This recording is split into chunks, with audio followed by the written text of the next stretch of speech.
Reality screamed as it tore open above Crime Alley. The rift manifested like a wound. In the fabric of existence, not the clean geometric precision of a boom tube or the crackling electrical surge of a speed force breach, but something fundamentally wrong.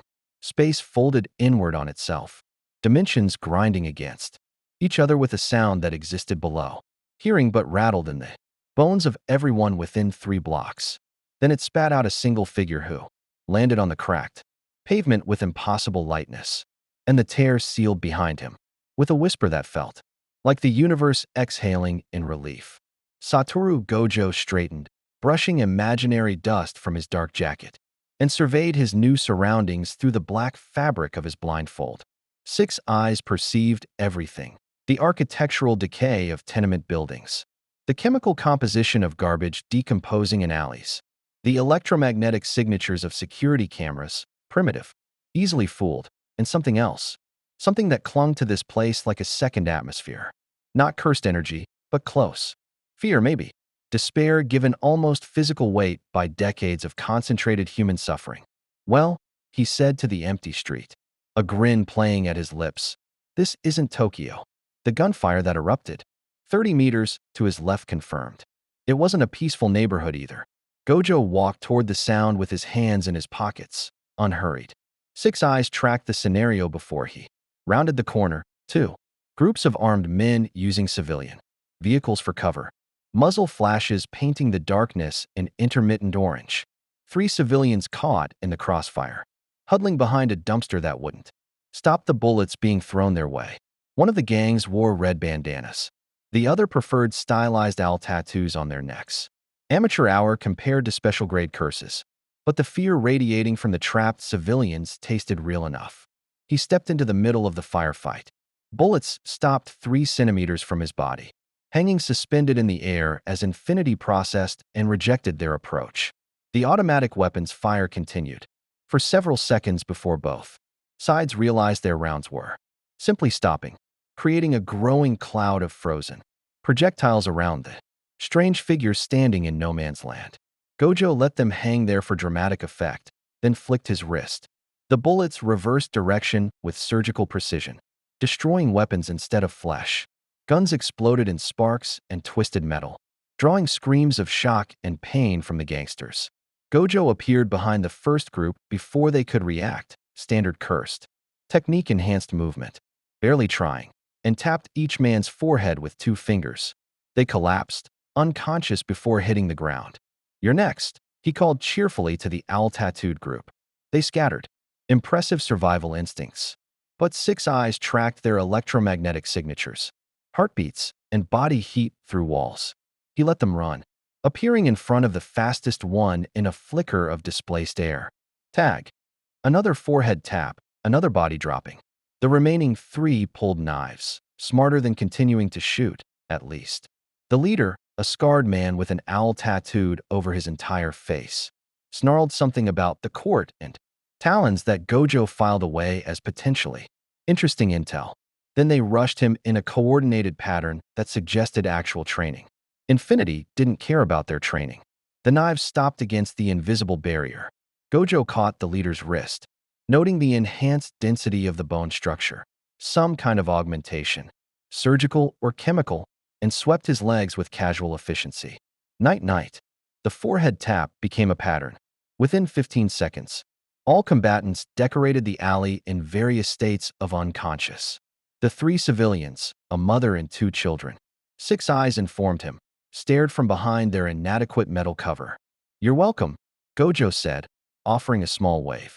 "This neighborhood always this exciting." The woman grabbed her children and ran without answering. "Tough crowd," Gojo muttered. But his attention had already shifted to something more interesting. 6 eyes perceived a presence watching from the rooftops. No electromagnetic signature from personal devices. Body temperature carefully controlled. Heartbeat so steady it suggested either meditation discipline or sociopathic calm. The observer had been there since before the dimensional tear, watching the gangland skirmish with patient analysis. Now every sense the figure possessed focused on Gojo with an intensity that felt almost physical. Gojo smiled up at the shadow. "You going to brood up there all night? Or do you want to have a conversation?" For a moment, nothing. Then a voice emerged from the darkness, deep, carefully modulated to intimidate, carrying the weight of Gotham's shadows in every syllable. Who are you? What are you? A figure detached from the rooftop's edge, descending on a grapnel line with practiced grace. The costume registered immediately. Armored cowl with pointed ears, cape that served tactical and psychological purposes, utility belt loaded with enough equipment to outfit a small military operation, bat symbol across the chest designed to draw fire toward the most armored section. The detective's eyes, white lenses, hiding expression, fixed on Gojo, with an analytical intensity that Six Eyes recognized as genuine threat assessment. Batman. Gojo didn't know the name yet, but he knew Predator when he saw one. Gojo Satoru, he answered honestly, because he could afford honesty from behind infinity. Jiu-jitsu sorcerer, teacher, generally considered the strongest. And you're the local vigilante, I'm guessing? The outfit's a bit dramatic, but I respect the commitment. That spatial distortion was visible from the Narrows to the Diamond District. Batman's voice remained flat, giving away nothing. You're not metahuman, not Kryptonian, not Martian. The energy signature doesn't match any known dimensional breach. A pause, weighted with suspicion. Magic. Close. Gojo tilted his head, eyes perceiving the micro-movements in Batman's posture, analyzing angles of attack, calculating contingencies, measuring the distance to the unconscious gang members, and evaluating threat level. This one thought like a combatant even while talking. Interesting. I manipulate cursed energy through inherited techniques. Where I'm from, we fight curses, manifestations of negative human emotion. But I'm thinking that's not a problem here. Gotham has enough manifestations of negative emotion without needing supernatural ones. I noticed. Gojo gestured at the unconscious criminals. This city feels heavy, like decades of fear and anger pressed down into the concrete. Almost like a cursed domain, but he trailed off. Six Eyes processing the ambient darkness. Different. Real. Human-made. Batman descended the final meters, boots silent on pavement. He circled Gojo slowly, and Gojo led him, entertained by the theatrical inspection. The detective's mind was racing. Gojo could almost see the threat assessment calculations, the forming contingency plans, the deeply ingrained paranoia marking every unknown as a potential catastrophe. Those bullets stopped before reaching you, Batman said. Force field, something like that. Infinity, technically. I manipulate space at the atomic level, making it impossible for anything to actually reach me. The closer something gets, the slower it moves. Until it stops. Completely. Gojo demonstrated by tossing a small piece of rubble into the air and letting it freeze centimeters from his palm. Asymptotic approach. Mathematically perfect defense. No defense is perfect. Mine is. Gojo's grin widened. Sorry to disappoint your inner pessimist, but I really am untouchable. It's my whole thing. The white lenses narrowed fractionally, barely perceptible, but Six Eyes caught it. Batman didn't like absolutes, didn't trust claims of invincibility. His hand shifted toward his utility belt in a movement so subtle. Most people would miss it. Gojo tracked the motion with amusement, noting the defensive preparation, the readiness to deploy whatever countermeasure the detective had within reach. You disabled 17 armed combatants in under 30 seconds. Batman continued, voice still neutral but carrying an edge now. Enhanced speed, strength beyond human limits, spatial manipulation, and something else, the way you appeared behind them suggests teleportation or extreme acceleration. You're easily A-class metahuman threat level, potentially S-class if those abilities scale. Is that good or bad in your ranking system? It means you're dangerous. Batman stopped circling, positioning himself between Gojo and the mouth of the alley. Body language said, you're not leaving until I understand what you are. It means Gotham doesn't need another god deciding what justice looks like. Gojo's smile faded slightly. Oh, there it was, the core suspicion, the real fear underneath the tactical analysis. This vigilante had seen power corrupt, had probably fought gods who thought their strength justified their tyranny. The detective's paranoia wasn't irrational. It was learned. I'm not a god, Gojo said, dropping the playful tone. Just someone who happened to be born with abilities that made me stronger than everyone around me. I use that strength to protect people, students, mostly. Kids who got dealt a bad hand by genetic lottery, stuck fighting monsters they didn't ask to face. I teach them to survive, to use their power responsibly. That's it. Everyone who's ever tried to rule Gotham said they just wanted to protect it. And you're the exception? Gojo shot back. Because from where I'm standing, you're the one playing God, deciding who deserves punishment, operating outside the law, wearing a costume designed to terrify criminals. At least I'm honest about what I am.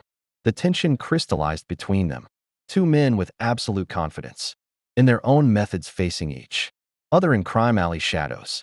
Batman's hand moved closer to his belt. Gojo's cursed energy, barely perceptible in this universe but present, began cycling through his system in preparation for. Sirens wailed in the distance, approaching fast. Batman's posture shifted fractionally. GCPD will have questions about the dimensional distortion and 17 unconscious gang members. And I'm guessing you don't stick around for police interviews? Neither should you. Not until I know what you're doing in my city. The detective fired a grapnel toward the rooftops. Before ascending, he turned back, and even through the mask's white lenses, Gojo felt the weight of his stare.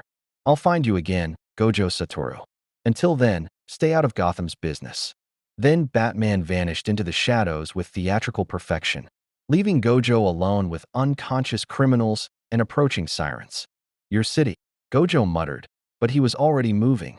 Six eyes mapping escape routes through 3 dimensions. He chose a fire escape, ascending with enhanced jumps that carried him 5 stories in seconds. At the rooftop, he paused to look across Gotham's skyline. Gothic architecture mixed with Art Deco, gargoyles leering from every cornice. And beneath it all, that persistent heaviness in the air. This place was cursed in every way except the literal. And its defender was a paranoid detective, who dressed like a demon and trusted no one. Gojo adjusted his blindfold, grin returning.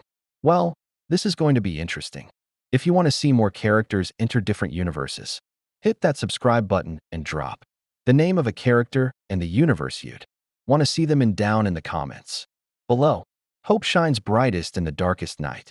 Somewhere in Gotham's perpetual shadows, Batman was already compiling everything known about spatial manipulation, preparing contingencies for an opponent he couldn't touch, and adding another name to the list of threats that might require neutralization. The Batcomputer's screens glowed in the cave's darkness, processing the dimensional energy signature that registered. Nothing in any database, not Earth, not Kryptonian, not New God, not anything the League had encountered. Alfred appeared at Bruce's shoulder with tea. Another visitor to Gotham, Master Bruce? Something worse, Batman replied, eyes fixed on the frozen frame of Gojo standing untouched amid suspended bullets. Someone who thinks absolute power doesn't corrupt. And you intend to prove him wrong. I intend to make sure he doesn't get the chance to find out.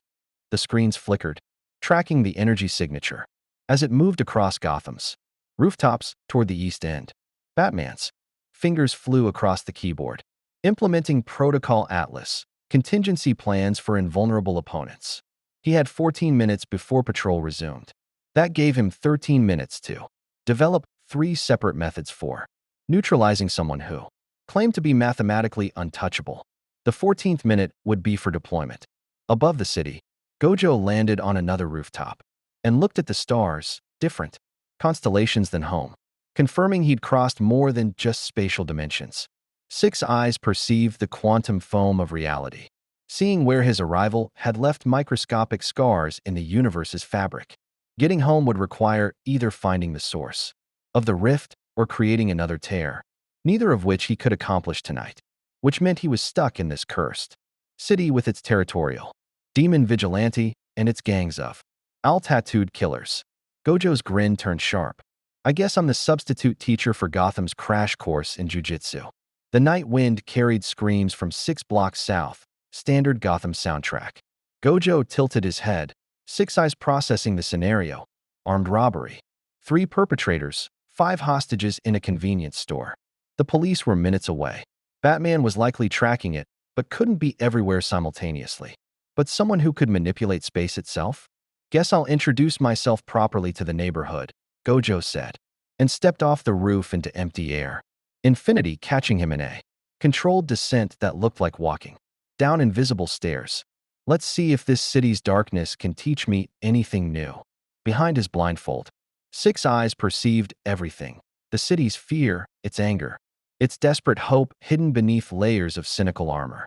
This place bred monsters and heroes in equal measure. And somewhere in those shadows, a detective dressed as a bat was already hunting him. Gojo Satoru had fought special-grade curses, had stared down ancient evils that could level cities, had stood alone as the honored one against impossible odds. But Gotham City? Gojo appeared behind the gunman through a basic application of cursed technique-enhanced movement, faster than human perception, but nowhere near his actual limits. He tapped each perpetrator's pressure points with surgical precision, dropping them before their nervous systems could register the attack. The hostages stared at him, with the same mix of shock and terror he'd seen in the mother's eyes earlier. "You're safe now," he offered, but they fled the moment he stepped aside. "Definitely a pattern," Gojo muttered, watching them scatter into Gotham's night. In Tokyo, civilians generally relaxed after curse-related incidents, grateful for jujitsu sorcerers' intervention. Here, they ran from their rescuers with the same desperation they'd shown their attackers. This city had taught its people that salvation and threat were the same mask.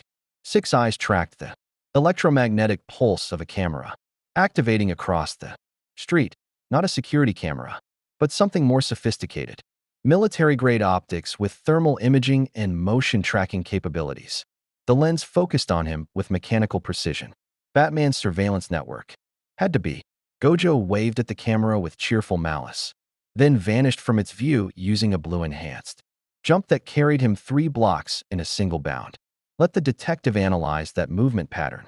He spent the next 4 hours exploring Gotham's geography through vertical reconnaissance, rooftop to rooftop, mapping the city's layout while Six Eyes absorbed every detail.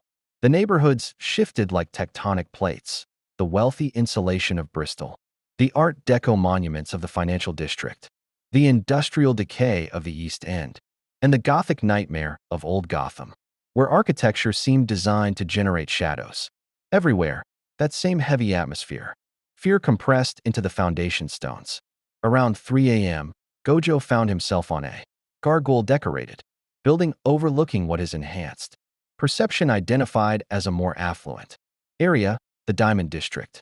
Based on the signage below, a mugging was in progress. Standard street crime. Except the victim wore an expensive suit and the mugger's knife had an edge that Six Eyes registered as abnormally sharp. Molecular-level sharpening, possibly treated with some kind of chemical compound. Gojo prepared to intervene, but movement in the peripheral vision stopped him. A figure in red and black dropped from a fire escape, somersaulted midair, and planted both boots in the mugger's chest with kinetic force. That sent the attacker sprawling. The victim scrambled away. The newcomer, shorter than Batman, leaner build, domino mask instead of full cowl, disarmed. The mugger with a escrima stick strike to the wrist, then swept his legs and had him zip-tied in under 6 seconds. Professional, efficient, and unlike Batman's intimidation approach, this one offered the victim a reassuring nod and a "You're safe, sir. GCPD is en route." The victim actually thanked him before leaving. "Now that's the reaction I was expecting," Gojo said from his gargoyle. The figure in red and black spun toward his voice. Escrima sticks raised defensively. Blue electricity crackled along their length. Taser modification. Lethal if used at full power. "Who's there?" "Just a tourist appreciating the local superhero aesthetic." Gojo dropped from the gargoyle, landing softly on the street. "You're with the bat-themed vigilante, I'm guessing?" "Same general approach, better people skills." The domino mask narrowed. "You're the spatial manipulator from Crime Alley. Batman's been tracking your energy signature across the city all night." A pause, then slightly less defensive. "I'm Nightwing, and you're causing my mentor a significant amount of paranoia, which, trust me, is saying something." Gojo Satoru. "And your mentor shot straight to threat assessment without even asking what I'm doing here. Little rude, honestly. You appeared out of a dimensional tear, disabled 17 gang members in seconds, and claimed to be mathematically invulnerable." Nightwing relaxed his stance fractionally. Escrima sticks lowering, but still charged. Batman's paranoia usually has good reason. In Gotham, power like yours either corrupts or gets corrupted. We've seen it happen too many times. Everyone keeps saying that like it's inevitable. Gojo leaned against a streetlight, hands in pockets. I've had these abilities since birth. Been the strongest sorcerer alive for over a decade. Haven't gone evil overlord yet being the operative word. But Nightwing's tone carried more curiosity than accusation. Look, I get it. You're powerful, you think you can help. But Gotham isn't like other cities. The darkness here has weight. It gets into people, changes them. Batman's seen good people, people with actual superpowers, fall to what this place does to them. It makes him cautious. Cautious is developing contingency plans. Your mentor was ready to fight me 30 seconds into our first conversation. Because contingency plans are what keep us alive. Nightwing gestured at the unconscious mugger. Batman has protocols for every Justice League member. Superman, Wonder Woman, Flash, all of them. Not because he doesn't trust them, but because he trusts that power. Any power can be weaponized. It's saved the world 3 times that I know of. Gojo's 6 eyes studied Nightwing's body language, defensive of his mentor but also slightly apologetic, suggesting internal disagreement with Batman's methods. This one was less paranoid, more willing to see gray areas. Potentially an ally, or at least a bridge to understanding the Bat-Vigilante's philosophy. So what's the test? Gojo asked.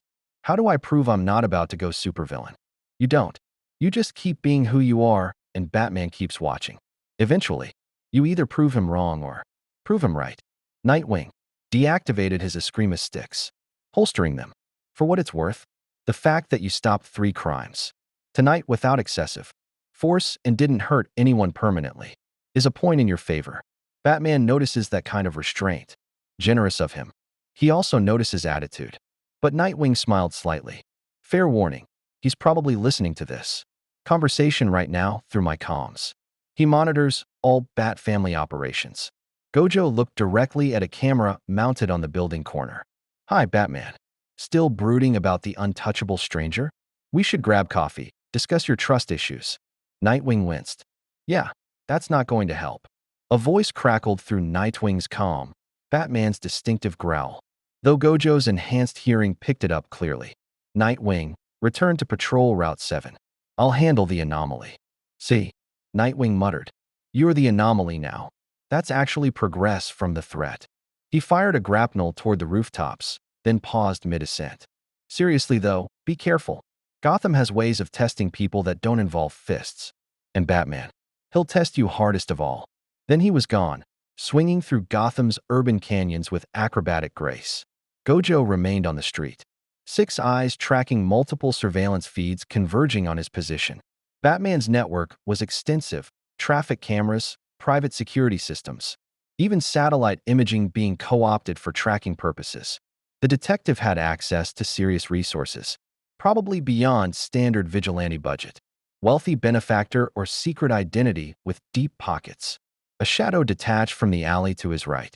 You're persistent, Gojo said without turning. Most people take a hint after the first dramatic exit. Batman stepped into the streetlight's edge, still half consumed by darkness. The cape created an illusion of greater size, the cowl's ears breaking his silhouette to prevent easy targeting. Everything about the costume was psychological. Warfare designed to exploit human fear responses. Smart, Gojo admitted, but wasted on someone whose 6 eyes perceive the human beneath the theater. I've spent the last 4 hours analyzing your movements across Gotham. Batman stated. 17 interventions in street crime. 0 casualties, minimal property damage.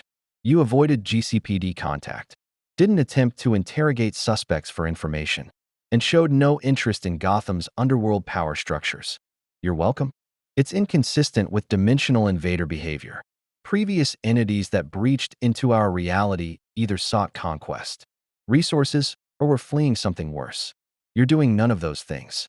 Batman moved closer, and Gojo noted the micro-adjustments in stance, staying outside theoretical grab range, maintaining clear retreat paths, positioning shadows to obscure exact body position, which means you're either genuinely altruistic, or you're conducting reconnaissance, or I'm just killing time until I figure out how to get home. Gojo offered. Not every dimensional refugee has a master plan. Sometimes accidents happen. Nothing about you reads as accidental.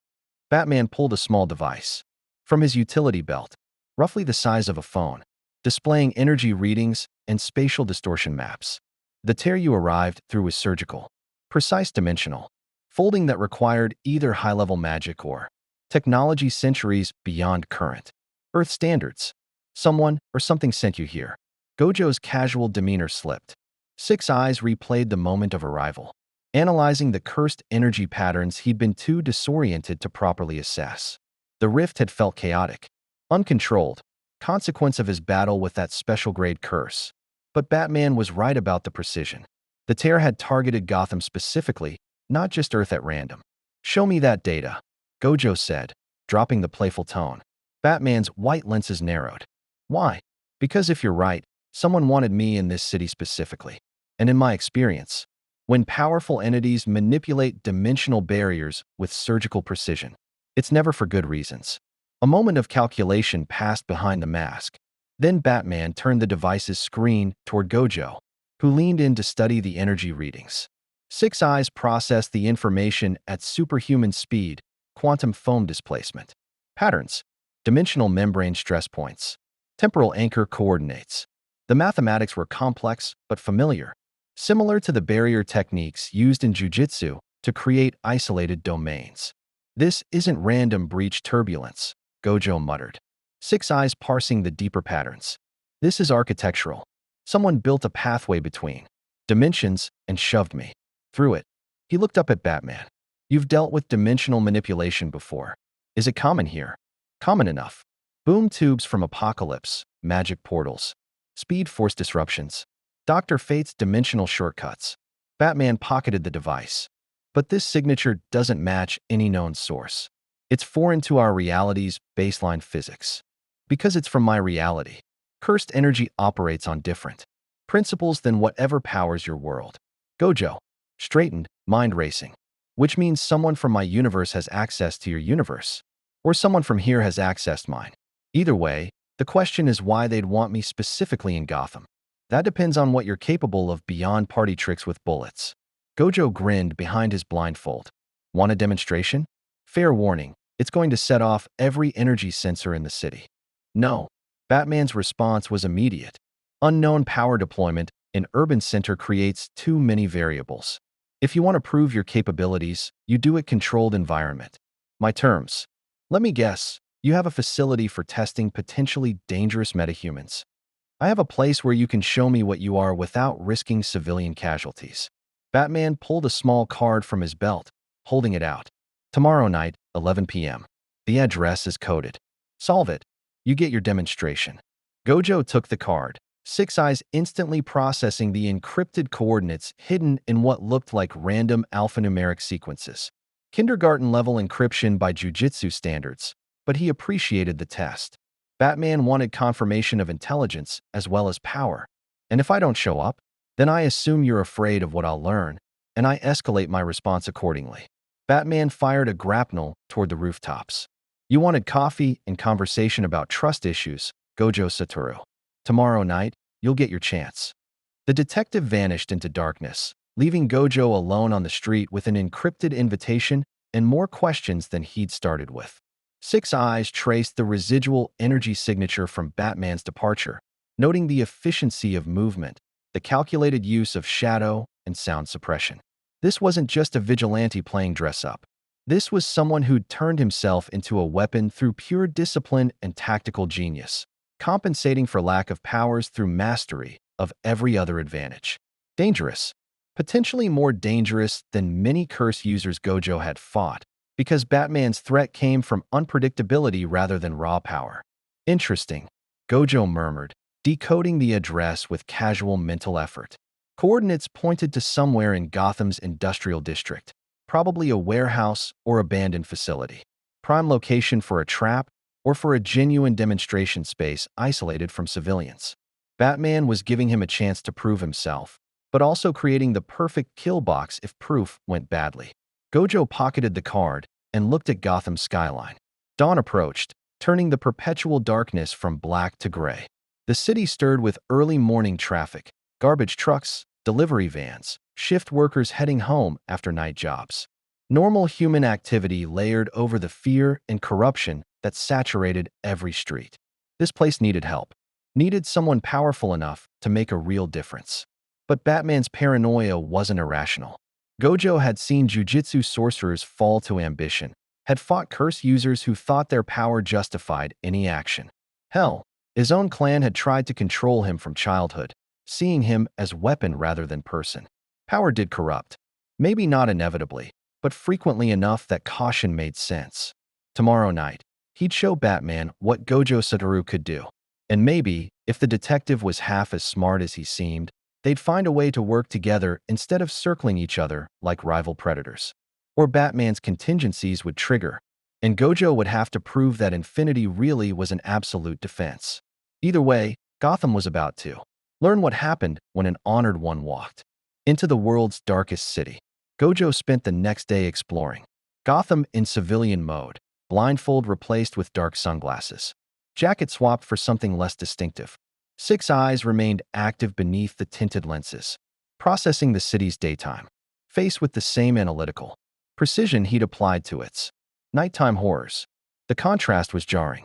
In sunlight, Gotham almost looked normal. Corporate towers gleamed in the financial district. Trendy cafes operated in the Upper West Side, and Robinson Park offered green space where families actually picnicked. But Six Eyes perceived the underlying tension, the way pedestrians checked over their shoulders constantly, how conversations dropped to whispers when discussing certain neighborhoods, the armed security outside every major building. Even the sunlight couldn't fully dispel Gotham's darkness. It just pushed it into alleys and subway tunnels, waiting for nightfall. Gojo bought coffee from a place called Jitters and watched the morning crowds. A newspaper stand displayed headlines about another Arkham breakout. Someone called the Riddler had escaped custody for the 14th time. The vendor complained about it with weary resignation. Like Arkham's revolving door was just another weather pattern to endure. Cities cursed, the vendor muttered when Gojo bought a paper. Literally cursed. Why else would the same psychos keep escaping to terrorize us? Maybe the prison security is just bad? Gojo offered. The vendor's laugh was bitter. Son, Arkham's got more security than military black sites. Doesn't matter. This city wants its monsters. Feeds on them somehow. You're not from here, are you? That obvious? You're still walking around without that Gotham hunch, the way natives carry their shoulders, expecting disaster. The vendor tapped his chest. It gets into you after a while. The fear, the waiting for the next catastrophe. Most people who can leave do. The rest of us, he shrugged, we're stuck or stupid or both. Gojo paid for the paper and continued his reconnaissance. Six Eyes parsing the vendor's words for truth. The man believed Gotham was cursed in a semi-literal sense, that the city itself possessed malevolent will. Psychological projection from trauma, probably. But the ambient heaviness. Gojo perceived that thick atmosphere of compressed fear did suggest something beyond normal urban decay. Not literal cursed energy, but close enough to be concerning. Around noon, Six Eyes detected a surveillance team tracking his movements. 3 individuals, maintaining professional distance, coordinating through encrypted communications, using civilian cover but moving with paramilitary precision. Not police, not standard private security. Too well-trained, too coordinated. Batman's people, or another player.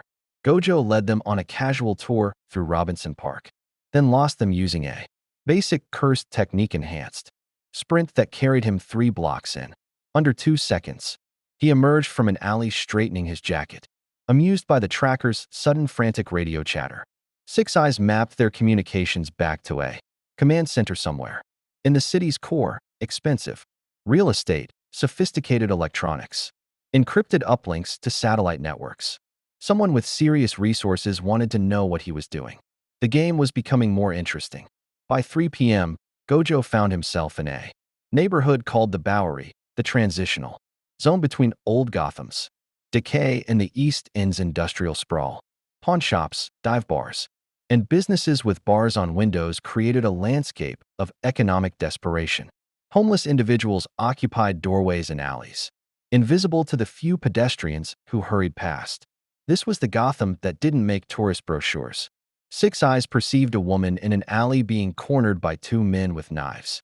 Standard robbery escalating toward assault. Gojo moved to intervene, but a voice stopped him cold. Help you with something?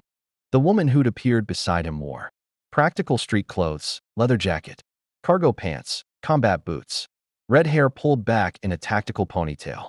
But what caught Gojo's attention was the equipment belt barely concealed under her jacket, and the way she stood, balanced on the balls of her feet, ready for violence. Assessing him with the same analytical intensity Batman had shown. Another vigilante. Gotham apparently had a franchise operation. Just noticing a crime in progress, Gojo said mildly, gesturing toward the alley. Already handled.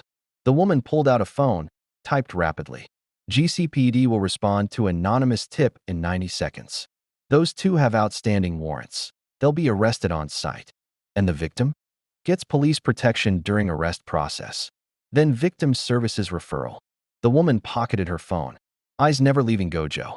You're the spatial manipulator Batman's tracking. Gojo Satoru, claimed sorcerer from another dimension. I'm Batgirl. Oracle wants a word. Oracle. Gojo filed the name away. That the one with the expensive surveillance network? That's the one with the surveillance network.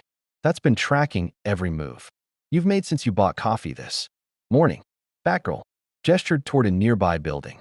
She's offering a conversation. No obligations, no tests. Just information exchange. Interested? Six Eyes scanned the indicated building, converted warehouse. Third floor showed electromagnetic signatures, consistent with advanced computer systems. No hostile intent detected in Batgirl's biometrics. Genuine offer, not ambush setup. Lead the way. They entered through a service entrance, climbed 3 flights of stairs, and entered a space that looked like mission control for a small military operation. A dozen computer screens dominated one wall, displaying live feeds from across Gotham, traffic cameras, private security systems, even what looked like satellite imagery. At the center of this electronic spider web sat a woman in a wheelchair, fingers dancing across 3 keyboards simultaneously. Red hair like Batgirl's, family resemblance suggested genetic relation. Sharp green eyes behind glasses that probably contained heads-up display technology. She glanced up as they entered, and Gojo felt the weight of her analytical assessment. Barbara Gordon, she introduced herself. Oracle to people wearing masks and breaking laws in the name of justice. You're cleaner than expected for someone who tore a hole in reality over Crime Alley. I showered this morning, Gojo said. Nice setup. You run Batman's intelligence network. I run my network. Batman has his own. We cooperate, share information, generally work toward the same goals. Barbara gestured at the screens. But I have my own priorities, my own methods. Less paranoid than Bruce, more willing to give people the benefit of the doubt. Bruce. Batman's real name. Barbara smiled at his reaction. Relax, I'm not compromising operational security. You're standing in my command center surrounded by enough data to identify every vigilante in Gotham. If you were a threat, you'd already know our identities through whatever extra-dimensional sensing ability you've been using all day. Six Eyes. She deduced its existence through observation alone. You're good, Gojo admitted. I'm Oracle. Barbara pulled up a specific screen, showing the dimensional energy readings Batman had displayed last night, but with additional analysis layers. I've been studying the breach signature that brought you here. Batman's right, it's surgically precise. But there's something else he missed. Gojo moved closer to the screen. What? A resonance pattern in the quantum foam. Displacement. Barbara highlighted specific data points. This breach wasn't just targeted at Gotham geographically. It was targeted at a specific time, 3 a.m., during a gang war in Crime Alley. Exactly when Batman was patrolling the Narrows 7 blocks away. Someone wanted Batman to find me immediately, or wanted you to find Batman. The precision suggests intimate knowledge of both dimensional mechanics and Gotham's current operational patterns. Barbara met his eyes, which means whoever sent you here has been watching this city for a while, studying its protectors, waiting for the right moment. Gojo processed the implications, Six Eyes reviewing the arrival sequence with new context. The timing had been suspiciously convenient, dropping him into immediate conflict that would draw Batman's attention while demonstrating Gojo's capabilities. Perfect introduction, except introductions usually benefited the introducer. So someone's setting us up, Gojo concluded. Batman and me, specifically. What? That's what I'm trying to figure out. Barbara pulled up another screen, showing a timeline of Gotham's recent supernatural incidents. 3 weeks ago, we had a surge in magical activity, Constantine reported. Dimensional barriers weakening across the city. 2 weeks ago, several inmates at Arkham started having identical nightmares about a god with covered eyes walking through shadows. 1 week ago, the Court of Owls began mobilizing talons in unusual patterns, like they were preparing for a specific threat. The owl-tattooed gang I fought in Crime Alley, Gojo realized. Court of Owls, ancient conspiracy that's controlled Gotham from the shadows for over a century. They don't mobilize unless they perceive existential threat to their power structure.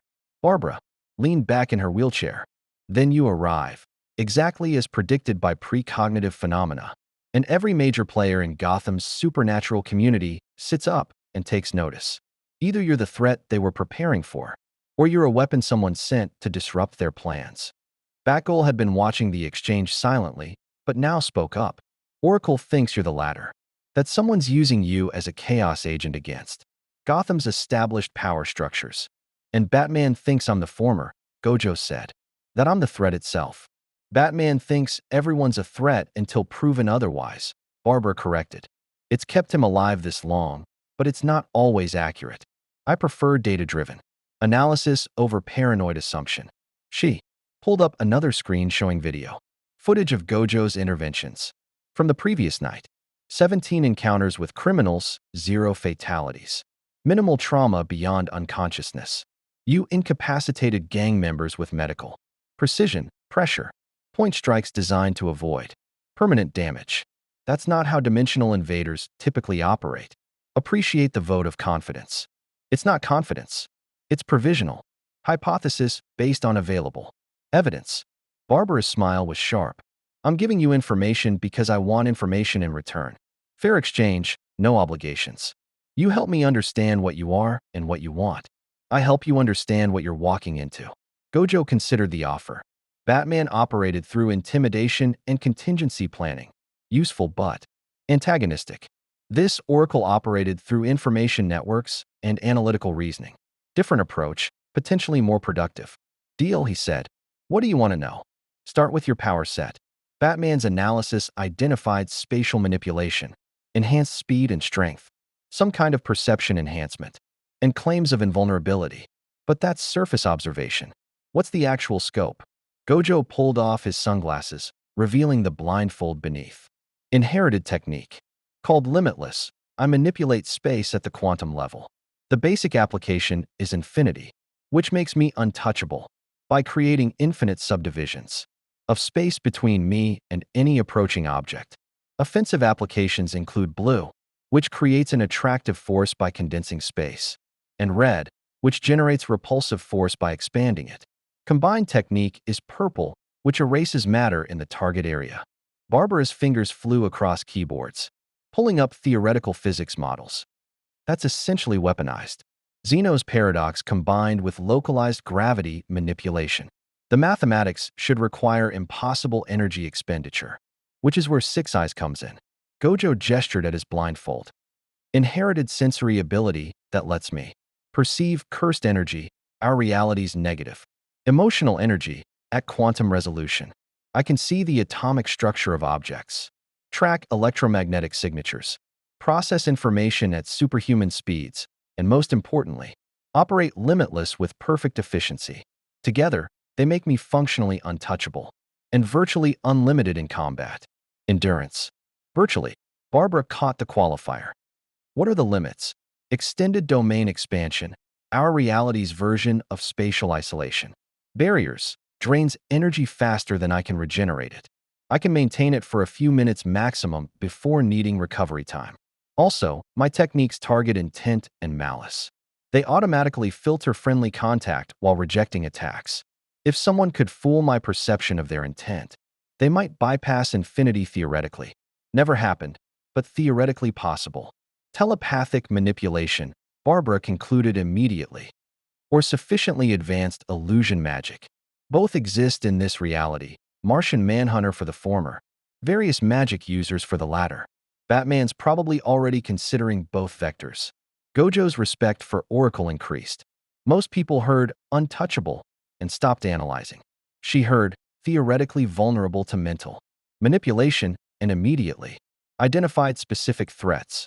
Your turn, Gojo said. Tell me about the Court of Owls and why they're mobilizing against me. Barbara pulled up files showing stylized owl imagery, architectural blueprints, and centuries of Gotham history. The court is Gotham's oldest. Conspiracy, wealthy elite, families who've manipulated the cities. Development since colonial times. They use trained assassins called talents, humans enhanced with a regenerative serum that makes them nearly immortal. The court maintains control through murder, blackmail, and strategic elimination of anyone who threatens their influence. They control Gotham. They think they do. In reality, they're one power structure among many, Gotham's criminal underworld, the vigilante community, legitimate government, and various supernatural factions all compete for influence. The court's strength is their secrecy and longevity. They play long games, centuries-long schemes. Barbara highlighted specific incidents. Batman exposed them 5 years ago, disrupted their operations, but didn't eliminate them. They've been rebuilding since. And now they think I'm a threat to their rebuilding efforts. You're an unknown variable with godlike power who appeared in their city without their permission or knowledge. Batgirl interjected. The court hates variables. They'll either try to recruit you, control you, or kill you. Probably all three in that order. Gojo grinned. Let them try. That's the attitude that worries Batman, Barbara said quietly. Confidence is good. Overconfidence in Gotham gets people killed, no matter how powerful they are. The court has killed metahumans before, using tactics that bypass conventional defenses. I'm not a conventional metahuman. Neither was Talon Subject 47, who could phase through solid matter. The court found a way. Barbara's expression was serious now. I'm not trying to scare you, Gojo. I'm trying to give you tactical intelligence. Gotham doesn't fight fair. Its power structures don't fight fair. And the moment you assume your abilities make you untouchable is the moment someone finds your blind spot. The words struck deeper than Barbara probably intended. Gojo's 6 eyes perceived every physical threat. But he'd been blindsided before, not by power but by psychology, by social manipulation, by threats he hadn't recognized until too late. Rico's death, Ghetto's fall, the Shibuya incident's cascading disasters. His power couldn't prevent every tragedy. Point taken, he said quietly. Barbara studied him with those analytical green eyes, then nodded. Batman's test tonight isn't just about your power. It's about your judgment, your restraint, and your ability to recognize when force isn't the answer. He'll push you, try to make you lose control or reveal your limits. Should I be worried? Only if you're hiding something. Barbara pulled up the address from Batman's encrypted card, displaying it on her main screen. The location is an abandoned Wayne Tech facility in the industrial district. Reinforced structure, isolated from civilians. Equipped with suppression systems for various metahuman abilities.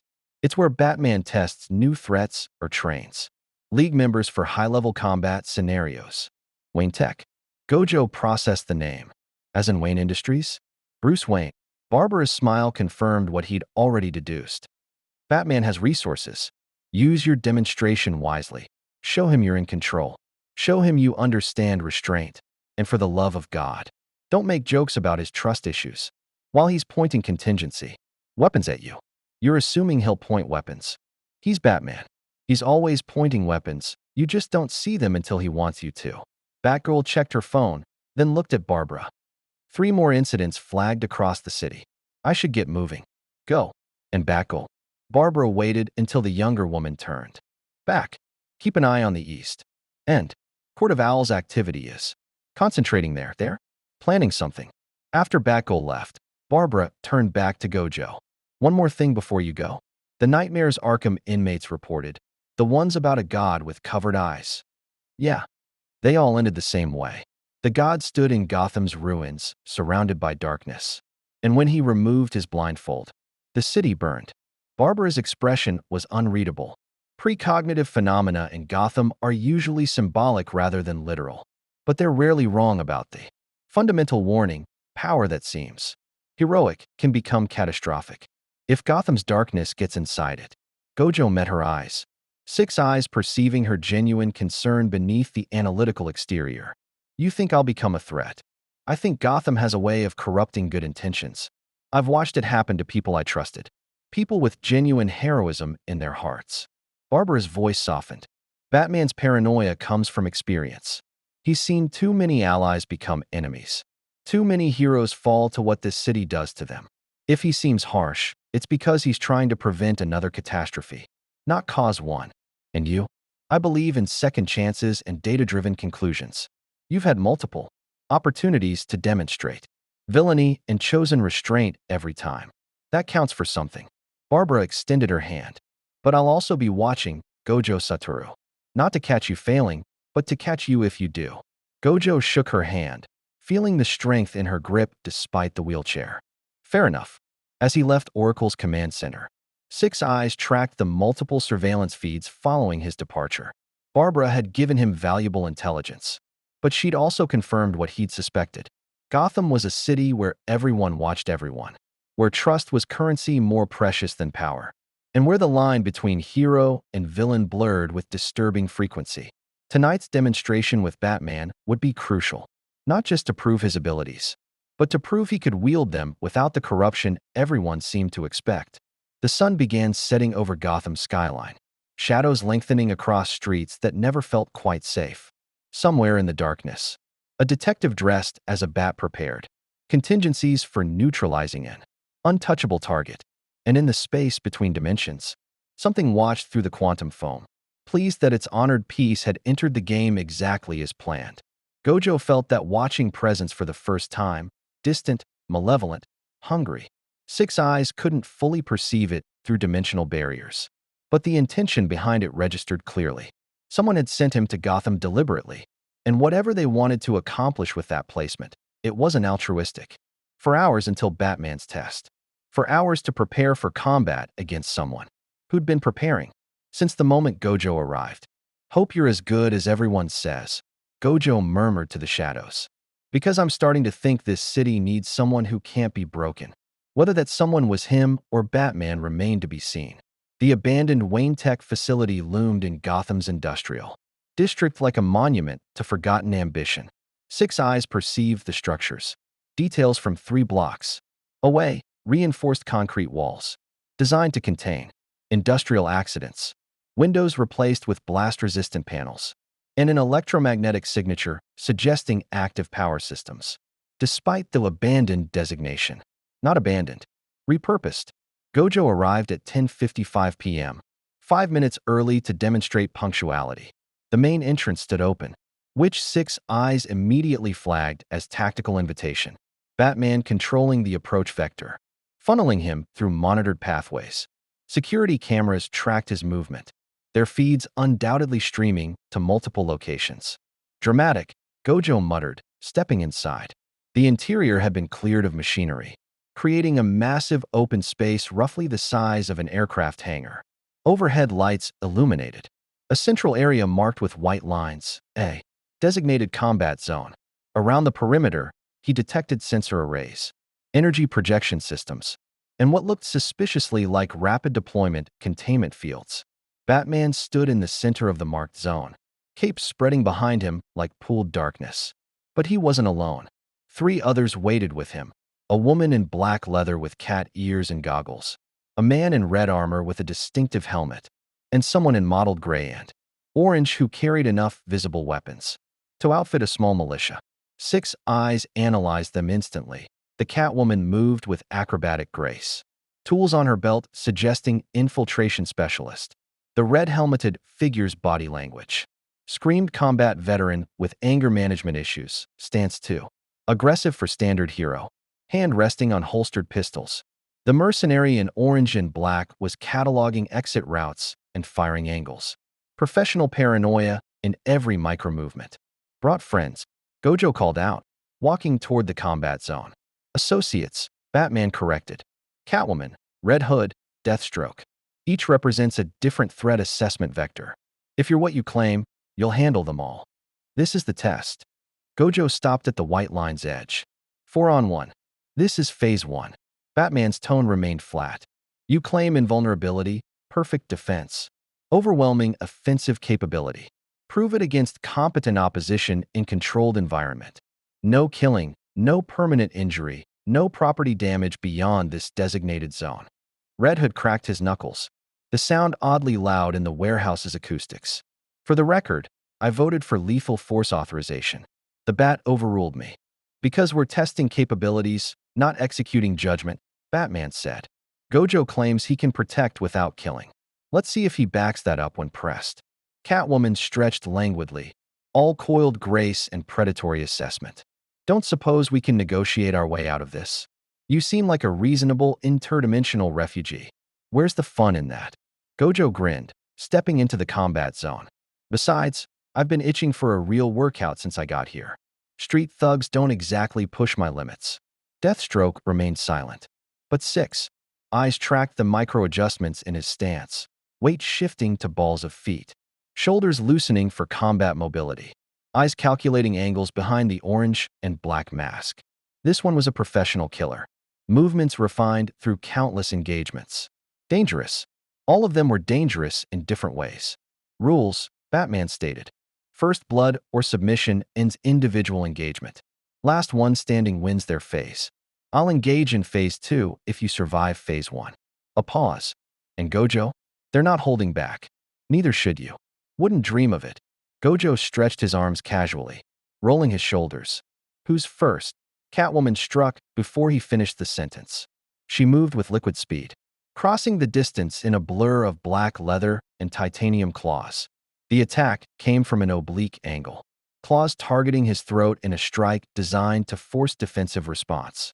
6 eyes tracked every millimeter of her approach, muscle fiber contractions, trajectory calculations, the way her body telegraphed 3 follow-up strikes hidden in the initial motion.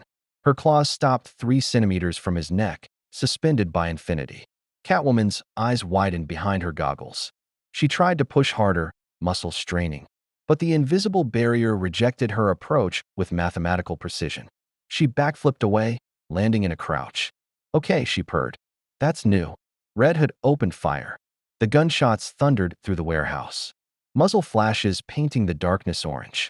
6 eyes tracked each bullet's trajectory, 9 rounds in rapid succession, targeting legs, arms, chest in professional pattern designed to disable rather than kill. Rubber bullets, he noted. Non-lethal ammunition.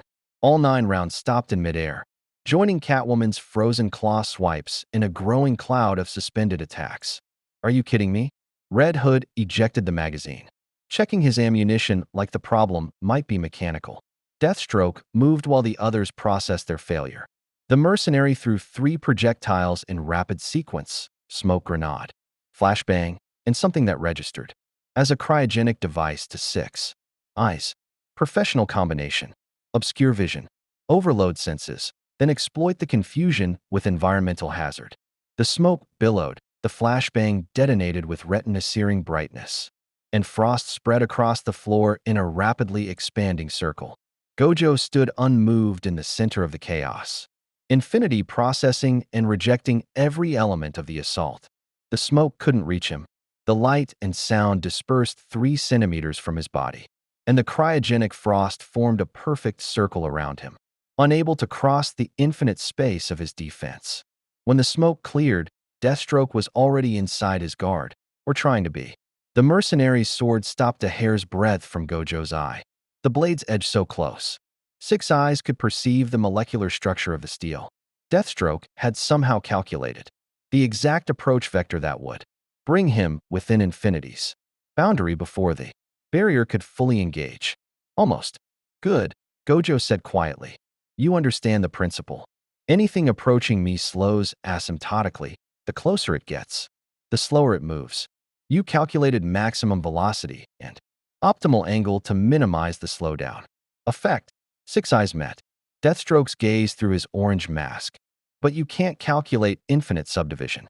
The math doesn't work in your favor. Deathstroke pulled back, already analyzing and discarding attack strategies. You're defensive only. Eventually, you'll need to counterattack, and that creates opening. Does it? Gojo raised one hand, palm open. Blue activated with a gesture, cursed. Technique compressing space in a spherical area 3 meters behind Deathstroke. The mercenary suddenly jerked backward as if yanked by invisible rope, sliding across the floor toward the attraction point. He drove his sword into the concrete to anchor himself, but the blade carved a trench in the floor as he was dragged inexorably toward the compression. Gojo released the technique before Deathstroke reached the lethal crush zone. The mercenary rolled to his feet, reassessing. Spatial manipulation, Deathstroke concluded. Both defensive and offensive. Attractive force, probably repulsive force as well. Sensory enhancement to track attacks. Significantly higher threat level than initial assessment. Want to recalculate your strategy? Gojo offered. Deathstroke's response was to signal the others. Catwoman and Red Hood moved immediately, surrounding Gojo in a triangular formation. Professional team tactics, multiple simultaneous attack vectors, forcing target to divide attention and potentially creating openings in defense. They struck together. Catwoman went high, claws targeting eyes. Red Hood went low, sweeping kick augmented by armor servos. Deathstroke thrust from the side, sword aimed at kidney. 3 attacks from 3 angles, coordinated timing, professional execution. All 3 stopped at Infinity's boundary simultaneously. But this time, they didn't pull back. Catwoman maintained pressure on her strike. Red Hood continued the kick's force. Deathstroke kept pushing the blade. They'd recognized the pattern. Infinity rejected attacks. But what if they simply maintained constant pressure? Could the barrier sustain indefinite resistance to sustained force? Six Eyes monitored the power expenditure. Negligible. Infinity didn't tire. Didn't drain resources defending against conventional attacks. He could maintain this indefinitely. Interesting tactic, Gojo said conversationally while the 3 pressed against his defense. But you're thinking about this wrong. You can't outlast mathematics. He demonstrated by walking forward through their attacks. Catwoman stumbled backward as Infinity pushed against her claws. The barrier advancing with Gojo's movement like an invisible wall. Red Hood's kick was forced down as Gojo's leg moved through the space he occupied. Deathstroke's blade was gradually pushed aside, angled away from the target as the barrier expanded. Gojo tapped each of their foreheads in sequence. Gentle touches. Barely contact at all, but carrying just enough cursed energy to disrupt their nervous systems temporarily. 3 bodies dropped in under 2 seconds. Round 1. Gojo announced to the warehouse at large. Batman's voice echoed from the perimeter. Recover. Phase 1. Round 2 begins in 30 seconds. The 3 combatants pulled themselves upright, shaking off the neural disruption. Deathstroke's posture had shifted from professional confidence to analytical caution. Red Hood radiated frustration. Catwoman studied Gojo with newfound respect and wariness. That barrier of yours, Red Hood called out. Does it have limits? Maximum force threshold, duration constraints, specific vulnerabilities? That's what you're here to find out, Gojo replied. Though I'll save you some time. No. And theoretically, yes, but you don't have access to those specific vectors. He's baiting us, Deathstroke said quietly to the others. Wants us to waste energy testing impossible vectors while he analyzes our capabilities. Standard superior force doctrine. Or, Catwoman countered. He's genuinely invulnerable and actually trying to save us time and injury. Doesn't matter, Red Hood growled, drawing different weapons from his arsenal. Some kind of energy projectors that crackled with electrical charge. Batman wants comprehensive threat assessment. We give him comprehensive threat assessment. The second round lasted longer but ended the same way. They tried electrical attacks, failed against Infinity. Attempted coordinated grappling to restrict movement, couldn't touch him. Deployed sonic weapons, sound couldn't cross the barrier. Used trick projectiles.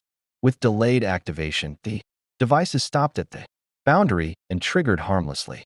Deathstroke even attempted a psychological approach, using his tactical communications to plant doubt about Gojo's presence in Gotham, suggesting his power would corrupt him, questioning whether someone so powerful could truly maintain restraint. Nice try, Gojo said, appearing behind the mercenary through a blue-enhanced jump. But I've heard better psychological warfare from actual curses.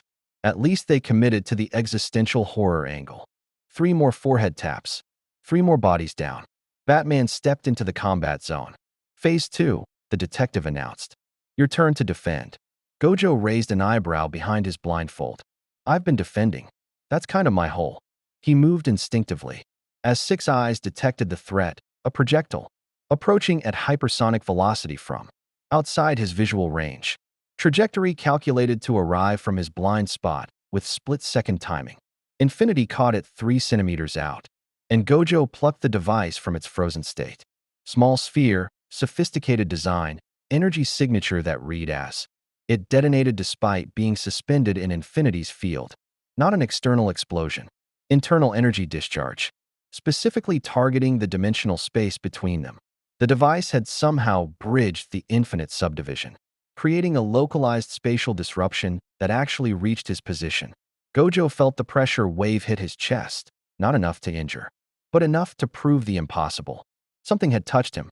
Boom tube technology, Batman said from across the combat zone, holding a remote detonator. Miniaturized new god teleportation systems. They don't travel through space, they create shortcuts around it. Your Infinity manipulates the approach vector, but it can't prevent something that bypasses conventional space entirely. Gojo looked at the dissipating energy signature. Six Eyes analyzing the principle. Damn, that actually worked. Not enough to hurt him, but enough to prove his defense had theoretical vulnerabilities. Point to Batman, Gojo acknowledged. You've been studying dimensional mechanics. I've been studying you. Batman pulled 3 more devices from his utility belt. Six Eyes perceived threats through electromagnetic signatures, heat patterns, motion tracking, and quantum-level sensory input. Impressive range and resolution. But every sensory system has blind spots. The next attack was silence. Not absence of sound. Actual weaponized silence. Some kind of technology that created a sphere of perfect sensory deprivation. Six Eyes detected its approach, but couldn't penetrate the barrier it generated. For exactly 3 seconds, Gojo's enhanced perception went completely dark in a hemisphere behind him. He spun toward the blind spot on instinct, hand raised. Batman was already inside his guard. The detective had crossed the distance during the 3-second blackout, moving with timing so precise it suggested either superhuman calculation or extensive practice against sensory-enhanced opponents. His hand pressed something against Gojo's chest, another device. This one emitting a specific frequency that Six Eyes recognized as vertigo induction, Batman stated. Not an attack. A test. If you were human normal beneath the power, you'd be unconscious. Since you're clearly standing, your baseline physiology is enhanced. Gojo grinned. You're not trying to beat me. You're cataloging weaknesses for the contingency file. Yes. The honesty was almost refreshing. What's next? Gojo asked. Kryptonite variant? Magic assault? Telepathic attack? All considered. Batman pulled back, cape spreading as he moved. But first, one more test. The others evaluated your defensive capabilities and offensive restraint. I need to evaluate something more important, which is your judgment. Batman pressed a button on his remote. The warehouse lights dimmed, and a holographic projection filled the combat zone, a scenario playing out in 3-dimensional detail. Gojo recognized the location, Crime Alley, rendered with street-level accuracy. The hologram showed a hostage situation, a gunman holding civilians, threatening to execute them one by one until his demands were met. Standard crisis scenario. But Six Eyes detected the complexity in the hologram's programming, multiple branching decision trees, variables that shifted based on observer input, psychological stress factors. The gunman is heavily armed, barricaded, and has kill switches on explosive devices planted throughout the area. Batman narrated. Your powers can neutralize him instantly. The question is, do you kill him to guarantee the hostage's safety, or do you risk civilian casualties attempting non-lethal capture? This is the test. Gojo studied the hologram. Trolley problem with extra steps? This is Gotham's core dilemma. Batman's voice carried weight that transcended the tactical exercise. Power creates temptation toward permanent solutions. Kill the villain, save the innocents. Sleep soundly knowing you prevented future victims. It's logical. It's efficient. and it's the first step toward becoming the thing you fight. The hologram shifted, showing the gunman executing a hostage. The image was clinical, not graphic. But the implication was clear: hesitation cost lives. In my world, we have protocols, Gojo said quietly. Jujitsu sorcerers are authorized to execute curses without trial because curses aren't human. They're manifestations of human malice, but not human themselves. He gestured at the hologram. This gunman is human, deserves trial, justice system, the whole process. That's the line. Even if it means the hostages die while you're capturing him non-lethally? Even then, Gojo met Batman's white lenses. Because the moment I decide my judgment is more important than the system, I become the system, an absolute power wielded by a single individual. Even with good intentions, is tyranny. I've seen what happens when sorcerers think their strength justifies bypassing human law. It doesn't end well. Batman was silent for a long moment. Then he deactivated the hologram. Acceptable answer. Just acceptable? I don't deal in perfection. Acceptable means you understand.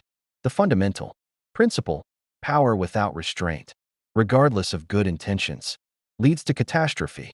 Batman walked toward Gojo, and for the first time, his posture suggested something other than suspicion. You've passed the tactical evaluation. You're powerful, yes. But more importantly, you're not arrogant enough to think power justifies everything. So we're good? No more contingency plans to neutralize me. The contingency plans stay. Batman's tone didn't soften, but they moved from active threat response to emergency backup. Same status as Justice League members. I trust you until I can't. That's progress, I guess. Catwoman, Red Hood, and Deathstroke had recovered enough to stand, watching the exchange with various degrees of interest. Red Hood still looked frustrated, clearly had wanted more definitive results. Deathstroke was taking mental notes, probably calculating how much this intelligence was worth to various employers. Catwoman just seemed amused by the entire situation. One more thing, Batman said, pulling out a communication device. This is a League secure frequency. You're not getting full membership. That requires extended observation and unanimous vote, but you're authorized as auxiliary support. When situations require your specific capabilities, I'll call. Gojo took the device.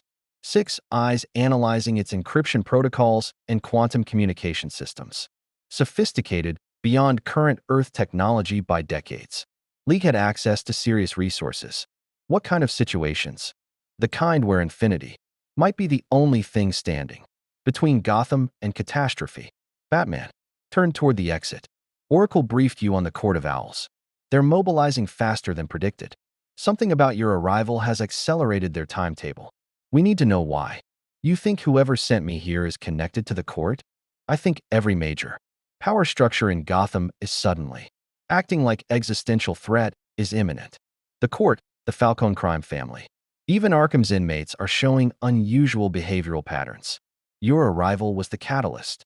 Batman paused at the warehouse entrance. Find out who sent you and why. Until then, watch your back.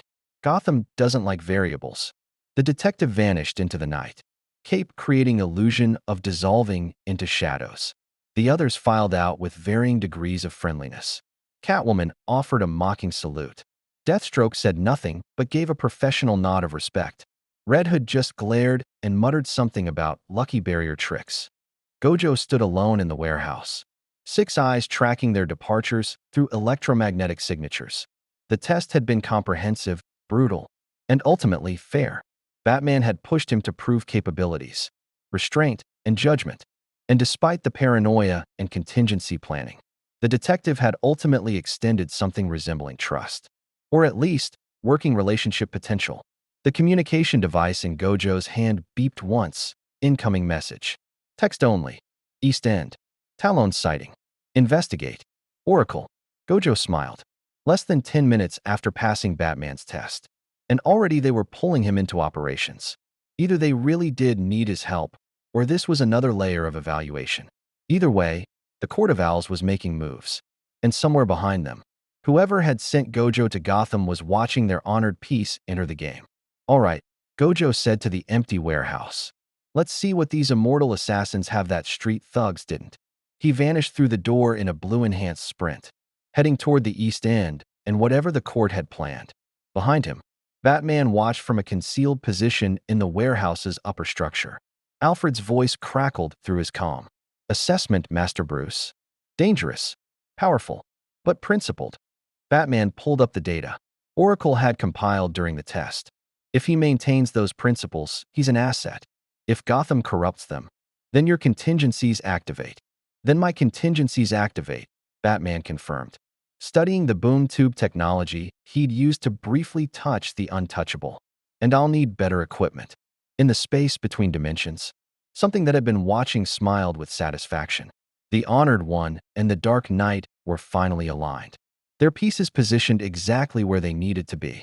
Soon, the board would reveal its true shape, and Gotham would learn what happened when gods played games in cities built on shadows.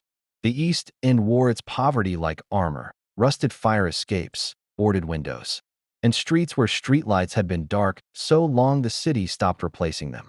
Six Eyes tracked the neighborhood's electromagnetic signature, minimal security systems, outdated infrastructure, and a population that had learned to handle their own problems because official help never arrived. Gojo landed on a tenement rooftop. Oracle's coordinates placing the Talon sighting 3 blocks northeast. Six Eyes scanned the area in expanding radius, searching for anything that matched the Court of Owls. Energy signature he'd absorbed from the crime alley encounter. There, 4th building over, basement level. Something moved with inhuman precision through corridors normal humans avoided. Gojo dropped through a broken skylight, descending 5 stories in. Controlled fall that ended with soundless. Landing on concrete. The basement stretched before him, abandoned storage area. Empty crates creating maze-like pathways, and in the center of it all, a figure that Six Eyes registered as fundamentally wrong. The Talon stood motionless in a shaft of moonlight filtering through high windows. Gray and black costume, owl mask covering face. Body posture suggesting coiled violence waiting for release. But what made Six Eyes flag it as abnormal was the biological signature, human baseline with something else layered through tissue at cellular level. Chemical enhancement, systematic and extensive. You're pretty far from Crime Alley, Gojo announced, stepping into view. The Talon's head turned with mechanical precision, owl mask fixing on him. When it spoke, the voice was hollow, stripped of inflection. Target confirmed. Gojo Satoru. Spatial manipulator. Threat level, Omega. Omega? That's higher than Batman's S-class. I'm flattered. The court does not flatter. The court eliminates. The Talon drew twin blades from back sheaths, steel gleaming in the darkness. You have been judged. Your existence disrupts Gotham's order. Therefore, you must die. Original, Gojo muttered. Let me guess, you're here to test if those fancy knives can bypass infinity? The Talon attacked without answering. It moved faster than Deathstroke, faster than Catwoman, enhanced musculature operating beyond normal human limits. The blades came in patterns designed by centuries of assassination technique. Strikes targeting pressure points, major arteries, vulnerable joints. Professional efficiency married to superhuman speed. Both blades stopped at infinity's boundary. But the Talon didn't stop. It continued the assault with relentless mechanical determination, shifting attack angles microsecond by microsecond, testing different approach vectors, calculating and recalculating optimal penetration strategy.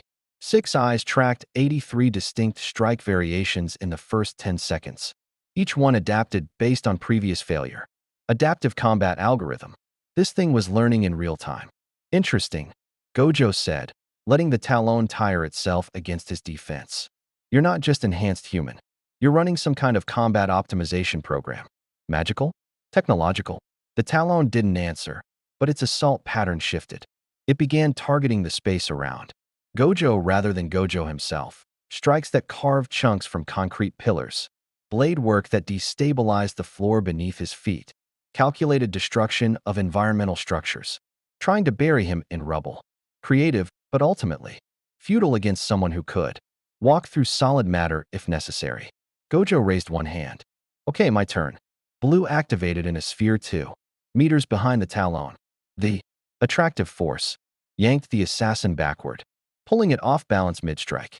Gojo appeared in its flight path, through enhanced movement, and tapped its forehead, same neural disruption. Technique he'd used on Batman's associates. The Talon crashed into a concrete pillar, then stood back up. Six Eyes noted the cellular regeneration. Already beginning, damaged tissue repairing at accelerated rate. Neural pathways rerouting around the disruption. The chemical enhancement in its bloodstream was some kind of hyperregenerative serum. Not quite healing factor, but close enough to be problematic. That's the immortality Oracle mentioned, Gojo realized. You can't be killed conventionally. The court's gift endures. The Talon retrieved its blades. Mask tracking Gojo with mechanical focus. I am William Cobb. First Talon. I have served the court for 147 years. I have killed metahumans, sorcerers, and gods. You will join their number. 147 years. This thing was older than most buildings in Gotham, kept alive by chemistry and court programming. Six Eyes perceived movement in the shadows around them. Three more talons emerging from concealment, surrounding Gojo in cardinal directions. They moved in perfect synchronization, combat algorithms linked somehow. Coordinated assault pattern designed for overwhelming singular targets. 4-on-1 again, Gojo sighed. Gotham really likes these odds. The talons struck simultaneously, for became 8 as each assassin demonstrated shadow stepping. Ability, not true teleportation, but extreme speed combined with darkness. Manipulation that created duplication effect. 16 blades converged on Gojo from impossible angles. Strikes calculated to arrive in microsecond. Sequence that would theoretically overwhelm even enhanced defenses. All 16 stopped at infinity. But these talons adapted faster than the previous one. They shifted tactics mid-assault, abandoning direct attacks in favor of environmental warfare. Blades carved structural supports, collapsing sections of ceiling. Throwing knives targeted gas pipes and electrical conduits. Within seconds, the basement transformed into cascading disaster zone of falling concrete, igniting gas and exploding transformers. Gojo stood untouched in the center of chaos. Infinity processing and rejecting every element of environmental hazard. Debris bounced off the invisible barrier. Flames couldn't reach him. Electrical discharge dispersed before contact. Creative destruction, he acknowledged. But you're still thinking too conventionally. He clapped his hands together, activating a technique he'd been holding in reserve. Domain expansion, unlimited void. Reality inverted. The basement vanished, replaced by infinite space filled with infinite information. The talons found themselves suspended in conceptual existence, where every possible thought, sensation, and piece of knowledge in the universe tried to occupy their consciousness simultaneously. Unlimited void didn't attack the body, it attacked the mind, forcing it to experience infinity until cognitive function collapsed. Under the weight, the four talons seized mid-motion, neural systems overloading as they tried to process the impossible. Their adaptive combat. Algorithms burned out trying to calculate response to infinite stimulus. Even their regenerative chemistry couldn't repair what infinity did to consciousness. Gojo held the domain for exactly 3 seconds, enough to incapacitate, not enough to cause permanent damage, then released it. The basement snapped back into normal reality. The four talons collapsed, unconscious but alive, their bodies twitching as neural pathways attempted recovery. Six Eyes detected Oracle's electronic presence. Immediately, surveillance systems throughout the East End had registered the spatial distortion. His comm device beeped. What was that? Oracle's voice carried analytical fascination beneath concern. Sensors detected localized reality restructuring. Spatial pocket dimension with properties that don't match any known phenomenon. Domain expansion, Gojo explained, examining the unconscious talents. My reality overwrites normal space temporarily, creating an environment where my techniques achieve guaranteed hit status. These four will wake up in a few hours with headaches and no memory of the experience. Their regeneration will handle the rest. You just casually deployed pocket dimension technology. It's one of my big moves. Drains energy faster than standard techniques, which is why I don't lead with it, but against opponents who adapt to conventional attacks. Gojo nudged William Cobb with his foot. Sometimes you need to escalate. Batman's going to want a full briefing on that capability. Batman's going to add it to his contingency file with footnotes and countermeasures. Gojo crouched beside the first Talon. 6 eyes analyzing the chemical composition of its enhancement serum. These things are durable. Oracle, what's the quartz regeneration formula based on? Electrum, amber-like. Compound containing trace elements from meteorite that crashed in Gotham centuries ago, combined with medieval alchemy and modern biochemistry. The quartz scientists have perfected it over generations. A pause while Oracle processed data. Why? Because this serum has properties similar to cursed objects from my world, physical items, infused with supernatural energy that grants power but corrupts the user. 6. Eyes trace the Electrum's energy signature through Cobb's bloodstream. These talons aren't just enhanced. They're bound to the court through their own biology. The serum doesn't just heal them, it makes them slaves. The court's been using talons as assassins for over a century. Oracle confirmed. They're trained from childhood, enhanced through the serum, then placed in suspended animation until needed. Perfect weapons, skilled, loyal, disposable. Except they're not disposable if they regenerate from any injury. Gojo stood, uncomfortable recognition settling in his gut. They're prisoners in their own bodies, forced to serve forever because the court owns their biology. You sound like you've seen similar situations. Cursed spirits possess people in my world. Turn them into vessels for malevolent entities. Override their will completely. We exorcise the spirits, but the humans. Gojo's voice hardened. Sometimes the possession does permanent damage. Sometimes there's nothing left to save. His calm crackled again, but this time the voice was Batman's. For talons neutralized. Status: unconscious, recovering. They'll wake up in a few hours. Gojo glanced at the prone assassins. What do you usually do with captured talons? Containment in sub-zero storage. The Electrum serum requires specific temperature range to maintain regeneration. Freeze them below threshold. They enter suspended animation. Batman's tone suggested. This was standard procedure. GCPD will extract them within the hour. They're prisoners forever, then. Frozen whenever they're not being studied or killed in action. They're assassins who've murdered hundreds over centuries of service. What would you suggest? Rehabilitation. Gojo didn't have a good answer to that. The Talons were victims of the court's experimentation, but they were also willing participants in assassination for over a century. How much of their behavior was programming? How much was personal choice? Where did slavery end and accountability begin? I'll stay until GCPD arrives, Gojo said finally. Make sure no other Talons show up. Understood. Oracle will monitor. Batman signed off without further comment. Gojo leaned against a concrete pillar, studying the 4 unconscious assassins. Their owl masks looked almost peaceful in stillness, stripped of the mechanical violence they'd demonstrated minutes earlier. 6 eyes perceived their cellular activity, regeneration already beginning, neural pathways reconstructing, preparing to wake and resume their programmed purpose. Weapons that breathed, slaves that couldn't die. Gotham's darkness made manifest in chemical enhancement and institutional cruelty. His comm beeped again. Oracle, sounding tense. We have a problem. I'm detecting 53 more Talon signatures activating across Gotham simultaneously. They're coming out of suspended animation in coordinated pattern. This is a mass deployment. 53. Gojo pushed off the pillar, alert. The court's activating their entire arsenal at once. Every Talon we knew about, plus at least 20 we didn't have on record. They're targeting specific locations across the city: Wayne Manor, GCPD headquarters, City Hall, Robinson Park, and Oracle's typing accelerated. They're targeting the Batcave's suspected locations. All of them, even the decoys. Gojo's mind raced through tactical implications.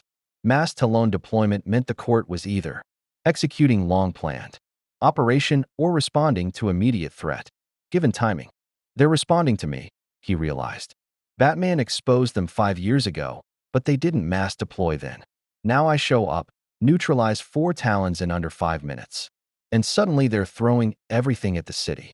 The court doesn't deploy lightly, Oracle confirmed. This is existential threat response. They think you're going to destroy them. I wasn't planning to. But if they're attacking civilians. Gojo pulled up the city map on his comm device. Oracle's data overlay showing Talon positions spreading across Gotham like infection. Can Batman and the Bat family handle 53 immortal assassins? The family can hold maybe a dozen. Batman has contingencies for Talon swarms. But this many, this coordinated. Oracle's voice carried rare uncertainty. We need League support. I'm calling Superman, Flash, Wonder Woman. No time. Gojo was already moving. Blue enhanced jumps, carrying him toward the nearest Talon cluster. I can cover more ground than any of them.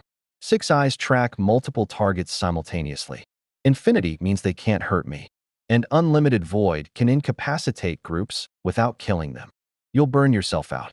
Domain expansion isn't sustainable for prolonged engagement. You said so yourself. Then I'll use it strategically. Take out the largest clusters first. Thin the herd. Buy time for Batman to implement whatever contingency he's undoubtedly already activating. Gojo spotted the first target, 3. Talons converging on what looked like a homeless shelter in the Bowery. Oracle, coordinate with Batman. I need real-time positions and priority targets. On it. But Gojo. Oracle's tone shifted to something almost warm. Don't die proving you can save this city alone. We're supposed to be working together now. Then work with me. Guide me to the worst threats. The comm filled with tactical data as Oracle synchronized with Batman's systems. Talon positions, civilian population densities, structural vulnerabilities, strategic priority calculations. Gojo processed it all through 6 eyes while launching himself across Gotham's rooftops at speeds that blurred the cityscape into streaks of light and shadow. The 3 Talons at the homeless shelter were attempting forced entry when Gojo landed. Between them and the door, they turned with mechanical synchronization, owl masks reflecting streetlight. New game, Gojo announced. I neutralize you without killing you. You fail to kill anyone. Ready? The Talons attacked without verbal response. Gojo didn't bother with unlimited void. These 3 weren't worth the energy expenditure. He used enhanced speed and spatial manipulation, appearing behind each Talon in sequence. Neural disruption taps delivered faster than their adaptive combat algorithms could process. 3 bodies down in under 2 seconds. Next target, he called to Oracle. Robinson Park, northeast entrance. 7 Talons, currently engaged with Nightwing and Batgirl. They're holding but outnumbered. Gojo launched toward the park, calculating flight path through urban canyons. He arrived 30 seconds later to find Nightwing and Batgirl fighting back-to-back against the Talon swarm. Eskrima sticks crackling with electricity. Utility belts being emptied of every countermeasure and weapon. They were good. Nightwing's acrobatic combat style kept him mobile and unpredictable, while Batgirl's tactical precision exploited every opening. But the Talon's regeneration meant injuries didn't stick, and their adaptive algorithms were learning the hero's patterns with every exchange. Gojo appeared in the center of the melee. Tag out, he announced, catching a Talon blade between 2 fingers. I've got this round. Unlimited void deployed in controlled burst, just enough space to catch the 7 Talons without affecting Nightwing and Batgirl. The assassins froze mid-attack, consciousness overloaded by infinite information. 3 seconds later, Gojo released them, and 7 bodies collapsed. Nightwing stared at the unconscious Talons. Then at Gojo. What? How? That thing you did with the space. Explanations later. Oracle, next target. Wayne Manor. 18 Talons breaching perimeter defenses. That's the largest single concentration. They're going for Batman directly. 18. That would require full domain expansion, sustained for dangerous duration. Gojo felt the energy calculation in his gut. Possible. But it would drain reserves significantly. I'm going, he told Nightwing and Batgirl.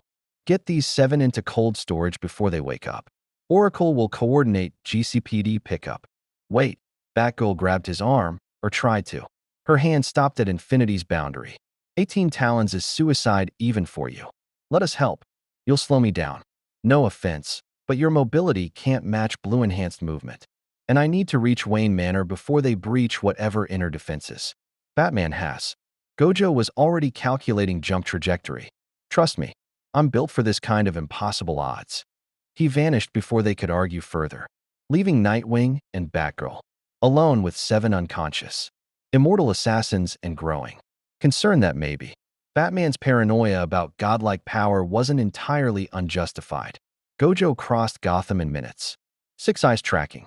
Oracle's tactical overlay while processing the city's energy signatures. At quantum resolution, Wayne Manor appeared on a hill in Bristol, massive estate. Gothic architecture, surrounded by what sensors indicated was sophisticated. Security network, currently being systematically dismantled by Talon infiltration. 18 owl-mast figures scaled walls, bypassed sensors, navigated defensive systems with precision that suggested either inside information or centuries of practice. They moved in coordinated teams of three, each team targeting different entry vectors simultaneously. Military doctrine. Overwhelming force applied with surgical precision. Gojo landed in the manor's courtyard, directly in their path. Gentlemen, he called out, knowing full well they might include female assassins behind those masks. I'm afraid visiting hours are over. All 18 Talons stopped, turned, and assessed the threat with mechanical unity. Then William Cobb, the first Talon from the East End basement, stepped forward from the group. His injuries had completely healed, regeneration erasing all evidence of their previous encounter. Target confirmed, Cobb stated in that hollow voice. Spatial manipulator. Previous encounter. Neutralized through unauthorized reality manipulation. Current assessment. Omega threat requiring maximum response doctrine. Maximum response. Gojo raised an eyebrow behind his blindfold. This is maximum? I'm almost insulted. The court has existed for 317 years, Cobb continued, ignoring the banter. We have eliminated threats that would have destroyed Gotham 100 times over. Gods, monsters, and heroes who thought themselves above the court's judgment. You are merely the latest.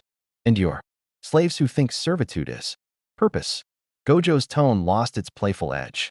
That serum in your blood doesn't just heal you, it chains you to masters who treat you as disposable tools.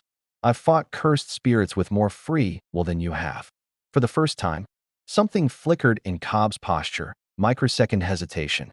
Too brief for normal perception, but clear to Six Eyes. The words had landed, penetrating whatever psychological conditioning the court had installed. Then the moment passed, and Cobb raised his blades. Talents. Execute Protocol Omega. No restraint. All 18 attacked simultaneously. This time, Gojo didn't hold back. Domain expansion, unlimited void. Reality inverted on a scale he'd never attempted in this dimension, pocket reality. Expanding to encompass the entire courtyard, pulling all 18 Talons into infinite space where every thought existed simultaneously. Their adaptive algorithms burned out trying to calculate response to conceptual infinity. Their regeneration couldn't heal what infinity did to consciousness. Gojo held the domain for 5 seconds, longer than safe, longer than recommended, burning through reserves at accelerating rate. Six Eyes tracked the energy expenditure with clinical precision. Warning systems screaming that he was approaching dangerous depletion. But 18 Talons required 5 seconds to fully incapacitate. When he released Unlimited Void, reality snapped back with almost audible crack. All 18 assassins collapsed in synchronized heap, their bodies twitching, as neural systems tried and failed to reboot from infinite overflow. Gojo staggered, catching himself on the courtyard's stone fountain. The energy drain was worse than expected, either because of the dimensional difference between realities or because maintaining domain for that duration pushed even his limits. His comm crackled. Batman's voice, slightly strained. 18 Talon signatures just went offline at Wayne Manor. Status: neutralized. All unconscious, no fatalities. Gojo forced himself upright, willing his vision to stabilize. How many Talons are still active? 22 across the city. The families handling them with your support buying crucial time. A pause. You've eliminated or incapacitated 31 immortal assassins in under 40 minutes. That's unprecedented. Just doing my job. Gojo checked his energy reserves through Six Eyes, down to roughly 60% efficiency. Still functional, but sustained domain expansion combat was becoming dangerous. What's the court's response? Are they deploying more? Unknown. Oracle's tracking unusual activity in old Gotham's underground, energy signatures that don't match. Talon deployment patterns. Possible court leadership bunker. Batman's tone sharpened. I'm converging on that location. Meet me there. Whatever the court's planning, it's centered at their headquarters. Coordinates appeared on Gojo's comm. Deep underground, beneath one of Gotham's oldest buildings. The court's actual base of operations, hidden beneath the city for centuries. On my way, Gojo launched toward Old Gotham, pushing through the fatigue. Oracle, status on remaining talents. Being handled. Red Hood took out 3 near. Arkham using lethal force. Batman's going to be furious about that. Nightwing and Batgirl got another 4 in coordinated assault. Robin, Damian Wayne, Batman's son, neutralized 2 solo. Though he's injured, Oracle's typing never stopped. That leaves 14 Talons still active, but they're scattered and being hunted. The swarm is broken. Because one untouchable sorcerer just proved their immortal assassins can be beaten by superior power. Because coordinated effort between someone with superior power and tactical support from experienced heroes proved effective. Oracle's correction was gentle but firm. You're strong, Gojo. Maybe the strongest individual in Gotham right now. But you didn't save the city alone tonight. You worked with us. The words settled uncomfortably. Gojo was used to being the strongest, used to handling threats solo because no one else could match his level. But Oracle was right. Without her coordination, Batman's tactical planning, and the Bat family thinning the Talon numbers, 31 immortal assassins would have overwhelmed even him eventually. Point taken, he acknowledged. Old Gotham's architecture loomed. Ahead, buildings that predated the city's modern development, Gothic stonework and medieval design sensibilities. The coordinates led to a church that Six Eyes registered as abandoned decades ago, its spire crumbling and windows shattered. Batman was already there, standing before a concealed entrance that had been recently opened. The detective turned as Gojo landed beside him. You're depleted, Batman observed immediately. Energy signature is fluctuating. Reaction time is 0.3 seconds slower than previous observations. And you're favoring your left side slightly. How much power did that mass incapacitation cost you? About 40% of optimal efficiency. No point lying to someone who'd notice anyway. I can still fight. But extended domain expansion is off the table for at least a few hours. Then you stay behind me and provide support. Batman activated night vision in his cowl, descending into the concealed entrance. The court's leadership has never been directly confronted. We're going in blind against unknown capabilities. Gojo followed, Six Eyes compensating for the darkness with multiple sensory modes. The passage descended into Gotham's bedrock, carved stone tunnel that smelled of centuries and secrets. His enhanced perception tracked residual energy signatures, multiple. People had traveled this route recently, moving with purpose. The tunnel opened into a vast underground chamber that looked like twisted hybrid of medieval court and modern war room. Stone walls carved with owl imagery surrounded. A central space dominated by a circular table. And seated at that table, wearing ceremonial masks and robes, were 7 figures. The Court of Owls.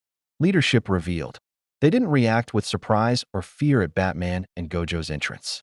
Instead, the central figure, mask more elaborate than the others, owl design inlaid with what looked like actual gold, spoke with voice that carried aristocratic authority. Batman, and our newest variable, the spatial manipulator from beyond. The figure gestured at 2 empty chairs that hadn't been there a moment before. Please sit. We've been expecting you. Batman didn't move toward the offered chairs. Expecting us implies you wanted this confrontation. That contradicts deploying 53 Talons across Gotham in assassination pattern. The Talons were insurance. The central figure's voice carried weight that suggested decades of wielding power. A demonstration of our reach. A reminder that the court has protected Gotham for 3 centuries while vigilantes came and went. But also, a test of our newest variable's capabilities. The golden owl mask turned toward Gojo. You exceeded projections, Gojo Satoru. 31 Talons neutralized without single fatality. Impressive restraint for someone with godlike power. Six Eyes tracked the chamber's layout while Gojo processed the implications. 7 court members, ceremonial positioning suggesting hierarchy. But what caught his attention was the energy signature permeating the space, similar to the electrum in Talon blood, but denser, more concentrated. The chamber itself was infused with whatever compound gave Talons their immortality. You wanted me to fight your assassins, Gojo realized. The deployment wasn't about killing targets, it was about forcing me to demonstrate my full capabilities in field conditions. Precisely. Another court member spoke. This one's mask decorated with silver filigree. We've observed you since arrival. Oracle's surveillance, Batman's tests, street-level interventions. All valuable data, but incomplete. We needed to see you under genuine pressure, facing lethal threat, making strategic decisions in real time. And now you've seen it, Batman stated, voice flat with controlled anger. What's your move? Recruitment offer? Elimination attempt? The court doesn't gather intelligence without purpose.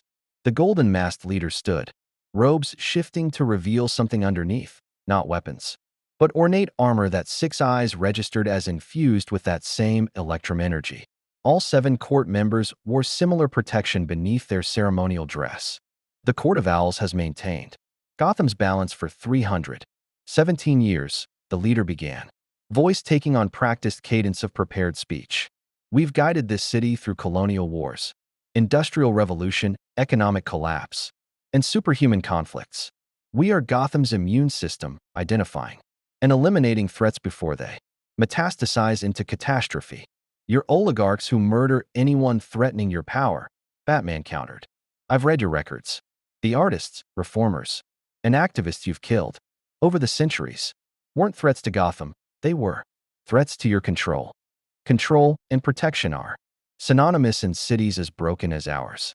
The silver-masked member gestured at the chamber's walls, where carved histories depicted Gotham's darkest moments. Every hero who's tried to save Gotham has either failed, died, or become the very thing they fought. Your predecessor vigilantes, the first Batman, the Reaper, the Judge, all fell to corruption or madness. You yourself walked the razor's edge, one tragedy away from becoming tyrant. Gojo watched Batman's posture. The detective's jaw tightened fractionally. Tell so subtle only Six Eyes would catch it. The court was probing for psychological weakness, using Batman's own fears against him. And what about me? Gojo interjected, drawing attention away from Batman. Why demonstrate your intelligence, network, and power structure to someone you just classified as Omega threat? The golden-masked leader turned to him fully. Because we believe you understand what Batman refuses to accept, that absolute power, wielded with absolute judgment, is the only solution to Gotham's fundamental corruption. The words hung in the underground chamber like detonation waiting to happen. You want me to join the court, Gojo said slowly, processing the recruitment angle. Replace your talons with someone who doesn't need electrum serum. Someone powerful enough to eliminate any threat to Gotham's balance, without possibility of failure. Not join. Lead. The leader pulled off their golden owl mask, revealing a woman in her 60s with steel-gray hair and eyes that had witnessed decades of calculated cruelty. I am Eleanor Cadogan, 12th generation court member, current grandmaster.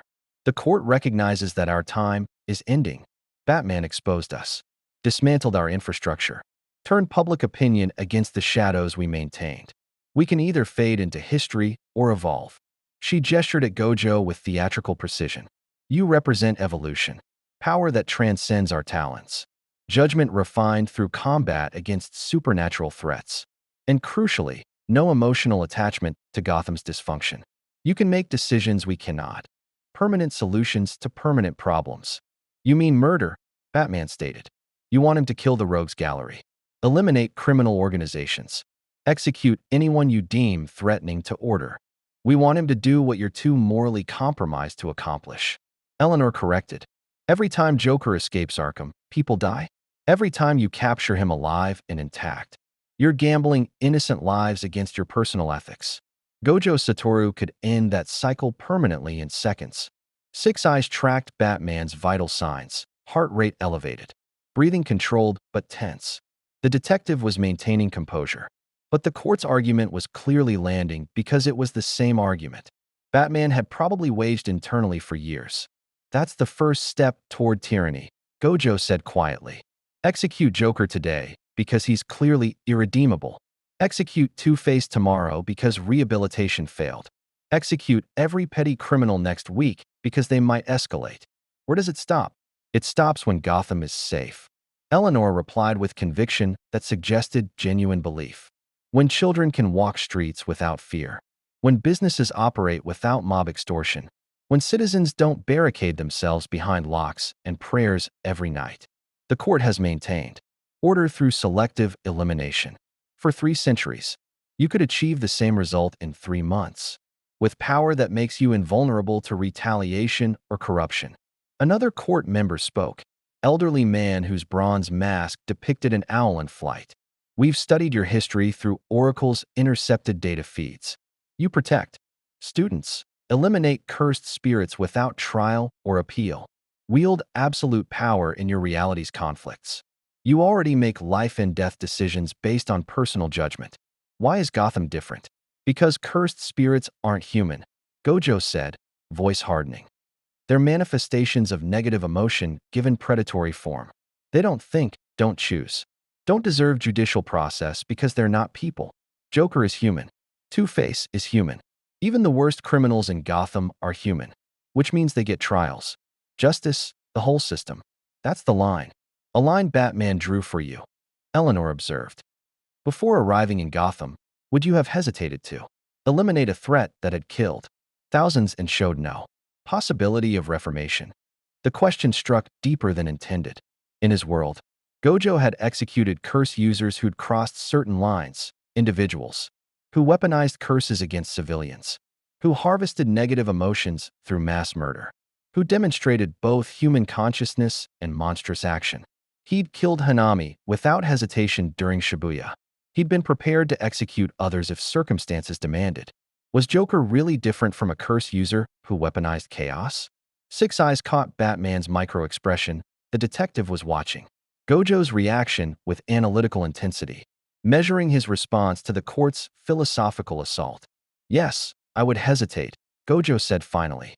Because the moment I start deciding who deserves to live based on my personal judgment, I become judge and executioner. I'm already the strongest. Adding those roles makes me tyrant. Regardless of good intentions, I've seen sorcerers fall to that exact logic in my world. Hell, my best friend fell to it. Eleanor's expression shifted to something almost sympathetic. Then you understand why the court exists. Someone must make those impossible decisions. Someone must bear the burden of permanent solutions to protect the innocent. For 3 centuries, we've carried that weight. We're offering to share it with someone powerful enough to actually succeed, where we've merely survived, by killing in the shadows and calling it justice, by doing what justice systems cannot accomplish, swift, certain elimination of threats that manipulate or bypass conventional law. Eleanor gestured at the carved histories on the walls. Do you know how many Arkham breakouts have occurred in the past decade? 73. Do you know the civilian casualty count from those 73 incidents? 4,216 confirmed deaths. Thousands more injured or traumatized. That's the cost of Batman's no-kill rule. The price innocent people pay for his moral comfort. Batman's fists clenched, barely perceptible, but Six Eyes caught it. And how many innocents has the court killed? Gojo shot back. How many artists, activists, and reformers who threatened your power structure? You keep talking about protecting Gotham, but your definition of protection seems to include murdering anyone who might change the status quo you control. Necessary sacrifices for greater stability. Another court member stated, younger voice, probably 40 or 50 behind the mask. Every system requires pruning. We've eliminated approximately 800 individuals over 3 centuries, an average of 2.5 per year. Compare that to 4,000 casualties in 1 decade of Batman's moral restraint. You're comparing deliberate assassination to collateral damage from mentally ill escapees, Batman said, voice tight with controlled fury. That's false equivalency designed to justify murder. Is it? Eleanor challenged. You could end Joker permanently. You have the capability, the opportunity, the moral justification. Every death after you choose mercy is a death you enable. How is that not deliberate choice? The argument circled back to Gotham's core moral dilemma, the trolley problem written across decades of vigilante Justice and calculated assassination. Gojo felt the weight of it. The impossible mathematics of ethical frameworks, colliding with pragmatic consequences. There's a third option, Gojo said, cutting through the philosophical stalemate. I don't join your court. Batman doesn't execute his rogues gallery. Instead, we figure out why Gotham keeps producing monsters and fix that root cause. Treat the disease instead of managing symptoms. Eleanor's laugh was bitter. You think no one's tried? Gotham's corruption is generational, systemic, possibly even supernatural. This city has darkness in its foundation stones. Wayne Industries has poured billions into social programs, education, economic development. The results? Marginal improvements buried under accelerating decay. Gotham doesn't want to be saved. It wants to devour its saviors. Then maybe it needs someone too powerful to devour. Gojo met her gaze evenly. But not as assassin. A symbol that power doesn't require killing to be effective. Proof that overwhelming force plus moral restraint can actually protect people. Naive idealism from someone who's been in Gotham less than 48 hours. The bronze-masked elder said dismissively, "This city will teach you better if you survive long enough to learn." Or, Batman interjected, voice cutting through the debate with authoritative finality. Gojo represents exactly what Gotham needs, power that refuses to compromise principles regardless of convenient justifications. The court's mistake is assuming strength and brutality are synonymous. Eleanor studied both of them, owl mask back in place, hiding her expression. The other 6 court members shifted subtly, body language suggesting pre-planned contingency activating. 6 eyes tracked the movement, processing threat assessment. We'd hoped for cooperation, Eleanor stated, formal cadence returning. The court recognizes Gojo Satoru as potential evolution of our purpose. But we are prepared for rejection. The chamber's walls began to shift, stone panels sliding aside to reveal alcoves containing dozens of coffin-like containers. 6 eyes registered the Electrum signatures immediately, suspended talents. Far more than the 53 deployed earlier. How many? Batman demanded. 173 total, Eleanor confirmed. The 53 you encountered were our field-ready operatives. The remainder are reserve forces, maintained in deep suspension for existential threats. We had hoped recruitment would make their activation unnecessary. You're threatening mass deployment if I refuse your offer, Gojo said flatly. We're demonstrating the stakes. The court will not fade quietly into history. We will either evolve with powerful allies or ensure Gotham remembers why we remained hidden for 3 centuries. Eleanor raised one hand, and all 6 other court members mirrored the gesture. Some kind of synchronized activation trigger. Choose now, Gojo Satoru. Join the court and help us protect Gotham through decisive action. Or face us as the enemy you cannot afford. 6 eyes detected the activation sequence. Beginning in the alcoves, suspension. Systems powering down. Electrum regeneration accelerating. 173 immortal assassins beginning their wake cycle. Mass deployment would take maybe 3 minutes. Once active, even Gojo couldn't neutralize that many. Talons before civilian casualties became inevitable. Batman's hand moved to his utility belt, likely triggering some contingency protocol. Evacuate the court's chamber. I'm bringing this entire section down. The structural collapse will kill us all, Eleanor noted calmly. Including you, Batman. Are you willing to die to prevent the court's evolution? Are you willing to bet I haven't already evacuated your headquarters? While you were monologuing, Batman's cape shifted, revealing remote detonator. I've been mapping court hideouts for 5 years. This chamber has 7 structural weak points that will collapse ceiling without damaging Gotham's surface infrastructure. You'll be buried, along with your Talon reserves. Bluff or truth? 6 eyes couldn't determine without scanning the entire foundation, which would take seconds they didn't have. Gojo, Batman said quietly, when I trigger collapse, use your spatial manipulation to protect civilians in radius. Can you manage that while depleted? Depends on the radius. Quarter-mile sphere, underground only. Surface structures will survive, but anyone in tunnels or sub-basements gets crushed. Gojo calculated the energy expenditure against his current reserves. Possible, barely, if he focused purely on defensive barrier rather than offensive techniques. but it would drain him to dangerous levels, leave him vulnerable for hours afterward. I can manage it, Gojo confirmed. But Eleanor, last chance. Shut down the Talon activation. Disband the court peacefully, and maybe we can figure out a way forward that doesn't involve buried alive or mass assassinations.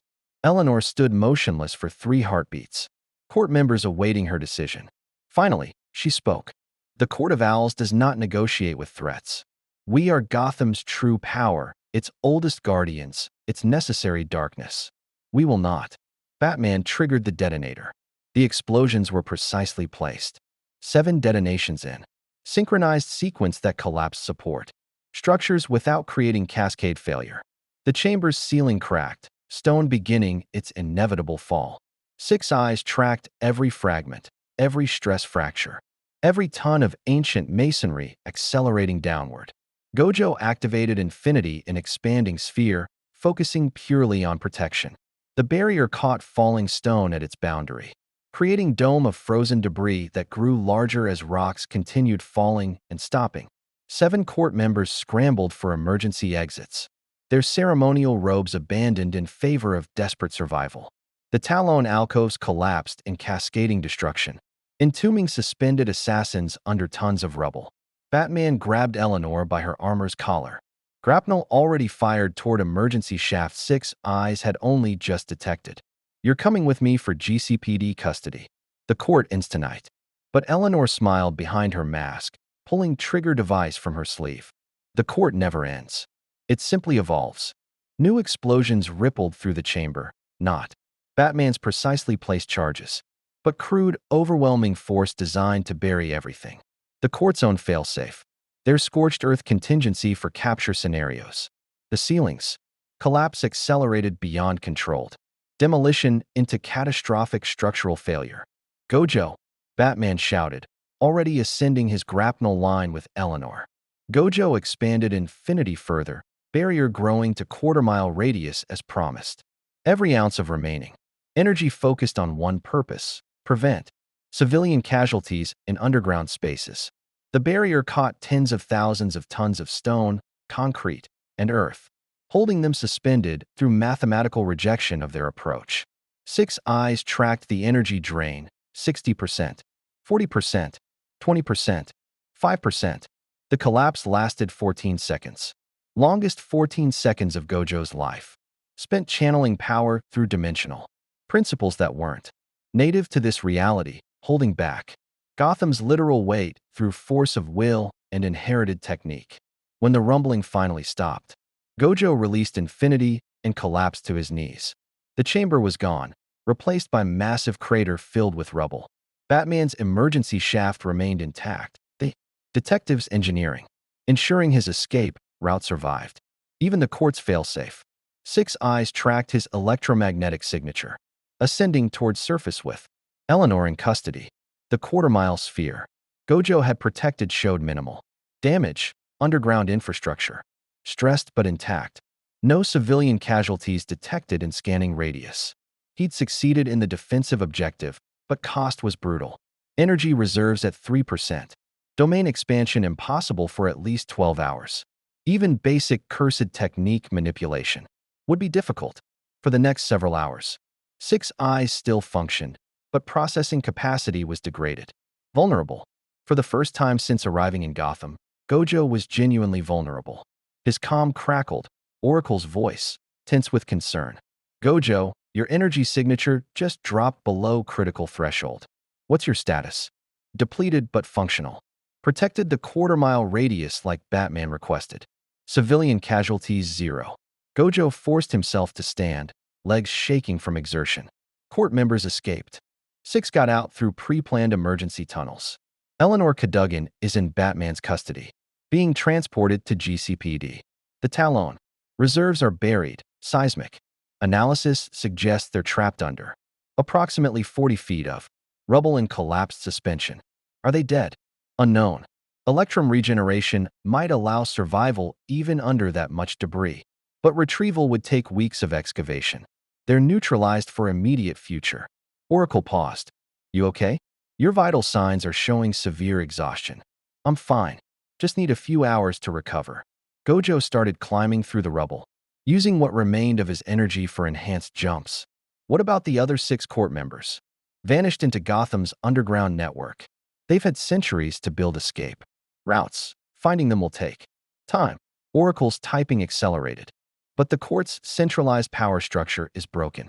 Without Eleanor's leadership and with their Talon reserves neutralized, they're just 6 wealthy conspirators without teeth. Gojo emerged from the crater into Gotham's pre-dawn darkness. The sky was beginning to lighten, not quite sunrise, but that gray transition period where night reluctantly surrendered to day. Around him, GCPD vehicles and emergency services were cordoning off the area, responding to seismic disturbance reports. Commissioner Gordon stood near the perimeter, talking with Batman. The detective still held Eleanor Cadogan, her owl mask removed and hands secured with specialized restraints. She looked diminished without her ceremonial authority. Just another wealthy criminal who'd believed power placed them above law. Gojo approached, each step requiring concentration to maintain steady gait. Gordon's eyes widened slightly at his appearance. Probably looked worse than he felt, which meant terrible. "This him?" Gordon asked Batman, gesturing at Gojo. "The interdimensional refugee Oracle briefed me about." Gojo Satoru, Batman confirmed. He prevented civilian casualties during the collapse. Protected underground infrastructure across quarter-mile radius. Gordon extended his hand, and Gojo shook it. Normal. Human contact felt strange after hours of combat and barrier maintenance. "Jim Gordon, GCPD Commissioner. Sounds like Gotham owes you thanks. Just doing what needed doing." Gojo glanced at Eleanor. "She going to talk? Reveal the other court members?" "The court doesn't betray its own," Eleanor stated, voice still carrying aristocratic authority despite her situation. "You've won a battle, not the war. We've survived worse than one facility collapse and one member's capture. Gotham will remember the court long after you're gone, spatial manipulator." "Maybe," Gojo replied. "Or maybe Gotham's learning it. Doesn't need murderers. Hiding in shadows, pretending there. Cruelty is protection. Evolve or die, Eleanor." The court chose death. Gordon led Eleanor toward a reinforced transport vehicle, the kind designed for metahuman prisoners. Batman watched her go with expression that might have been satisfaction, might have been concern. With the cowl, it was hard to tell. "You're depleted," Batman observed once Gordon was out of earshot. "How vulnerable. Offensively limited, defensively still intact. Infinity functions on passive. Principles doesn't require active energy expenditure. But domain expansion is off the table for at least 12 hours. And enhanced movement is going to be sluggish." Gojo leaned against a police barricade, not quite trusting his legs. "Why?" "Because 6 court members escaped, and they know you're weakened. They might attempt retaliation while you're vulnerable." Batman pulled out a card, different from the previous one, but similar in coding. "Safe house address. Wayne Manor's guest wing, actually. Alfred will provide food, rest, and security while you recover." "You're inviting me to the Batcave?" "Wayne Manor, not the cave. There's a difference." But Batman's tone suggested the offer was genuine. "You've earned provisional trust tonight. You protected civilians when it cost you personal safety. You refused the court's recruitment despite their logical arguments. And you didn't kill a single person despite having power to eliminate the entire court permanently. That matters." Gojo took the card, 6 eyes processing the encrypted coordinates. "And when I recover, what's next?" "We find the 6 remaining court members. We figure out who sent you to Gotham and why. We prevent whatever larger plan involves your arrival." Batman turned toward his vehicle, the Batmobile. 6 eyes registered, parked 2 blocks over with active cloaking systems. "And we train you to operate in Gotham long-term, if you're staying. Your power is impressive, but you burned yourself out in one night of serious engagement. That's tactically unsustainable. You're offering to train me. I'm offering to teach you Gotham survival. There's a difference." Batman paused at the barricade. "Power without strategy is just destructive force waiting for better opponent.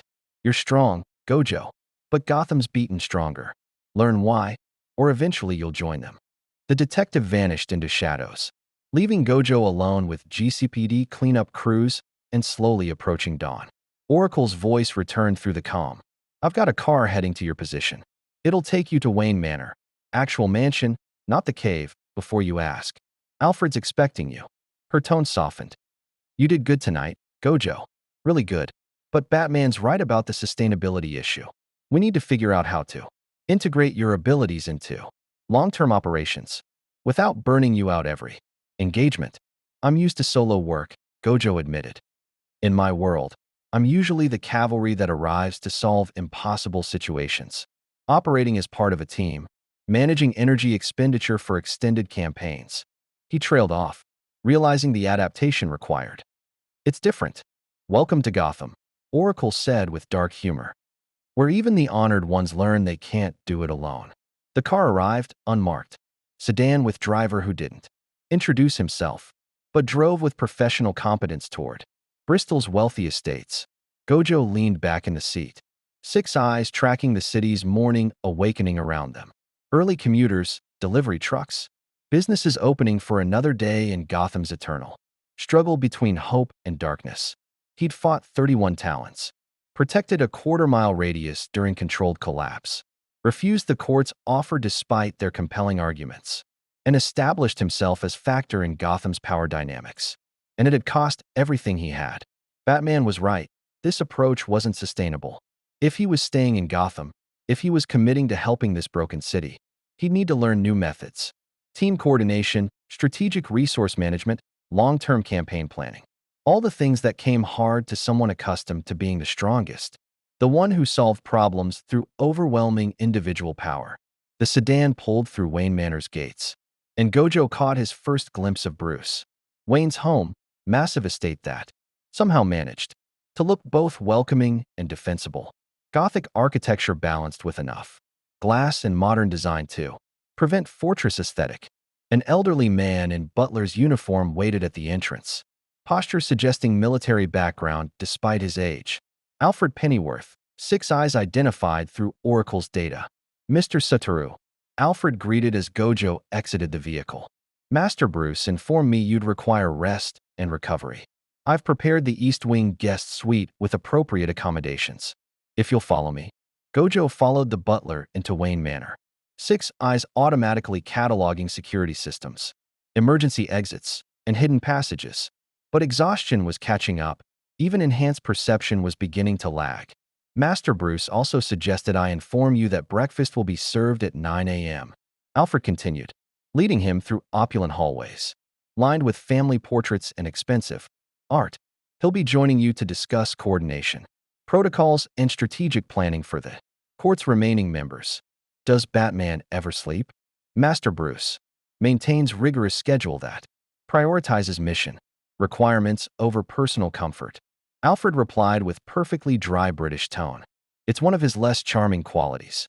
The guest suite was larger than Gojo's apartment back in Tokyo. Bedroom, sitting area, private bathroom with shower large enough to qualify as a room itself. Clean clothes had been laid out, appropriate sizes despite no prior measurements. Wayne and Oracle's intelligence network was thorough.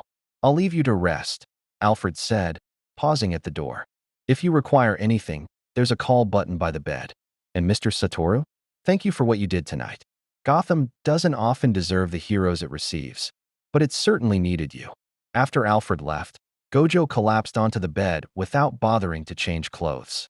Six eyes gradually powered down to minimal processing, just enough to alert him to threats, not enough to prevent actual rest. His last conscious thought was about the court's offer, Eleanor's arguments, and Batman's trust. Power without killing. Protection without tyranny. Strength plus restraint. Could someone truly maintain those principles in a city that corrupted everyone it touched? Tomorrow would bring new challenges, the escaped court members, the mystery of his arrival, and Batman's training in Gotham survival. But tonight, for the first time since arriving in this world, Gojo Satoru let himself be vulnerable enough to actually sleep. The honored one rested while Gotham's shadows plotted their next move. Gojo woke to sunlight streaming through unfamiliar windows and the smell of coffee strong, enough to pierce his exhausted haze. Six eyes activated automatically, processing the guest suite before his conscious mind fully engaged. Wayne Manor, East Wing, 9:47 a.m. according to the antique clock on the mantel. He'd overslept. The promised 9 a.m. Breakfast had come and gone while he'd been unconscious for nearly 6 hours. Gojo sat up, assessing his condition through 6 eyes, energy reserves at approximately 40%. Domain expansion still inadvisable, but basic cursed technique manipulation functional. Vulnerable by his standards, but combat capable if necessary. The clothes Alfred had left were high-quality civilian wear, dark jeans, fitted shirt, jacket that probably cost more than most people's monthly rent. Everything fit perfectly, which suggested either advanced scanning technology or Alfred's supernatural ability to judge measurements by sight. Gojo showered, dressed, and followed the smell of coffee downstairs. The dining room was elegant without being ostentatious. Long table that could seat 20 but currently held only 2 place settings. Batman sat at one end, cowl removed to reveal Bruce Wayne's face. Sharp features, calculating blue eyes. Jaw that looked like it had been carved from granite. He was reading something on a tablet while eating what looked like an elaborate breakfast. Alfred materialized beside Gojo with impeccable timing. "Good morning, Mr. Satoru. I took the liberty of keeping breakfast warm. Coffee, please." Gojo slid into the chair opposite Bruce. "Sorry for oversleeping. Your body needed recovery time," Bruce stated without looking up from the tablet. 6 hours of rest. After the energy expenditure you demonstrated is actually concerning. You should have required at least 8 for full recovery. I heal fast. Reverse curse technique. It's passive regeneration that runs constantly at low level. Gojo accepted the coffee from Alfred, the warmth settling something in his chest. "What's the latest on the court?" Bruce finally looked up, and Gojo met the gaze of Batman without. The cowl, somehow more intimidating in daylight, and civilian clothes than in the armored vigilante persona. Eleanor Cadogan is in GCPD's metahuman detention facility. She's refused all interrogation. Lawyered up with Gotham's most expensive legal team. The 6 escaped. Court members have vanished. Oracle's tracking their digital footprints. But they've gone to ground using resources we haven't mapped yet. And the buried talents. Seismic analysis confirms they're entombed under 43 feet of rubble. The electrum regeneration might keep them alive indefinitely, but retrieval would require weeks of careful excavation. GCPD has the site under guard. Bruce set down the tablet. The immediate threat is neutralized, but the court operated for 3 centuries. They have contingencies we haven't discovered, resources we can't track, and 6 members who know our capabilities now. Alfred served breakfast: eggs, bacon, toast, fruit, portions that looked carefully calculated for someone recovering from energy depletion. Gojo ate while processing the tactical situation. "Eleanor's offer bothered you," Gojo observed between bites. "Not because it was wrong, but because parts of it were right.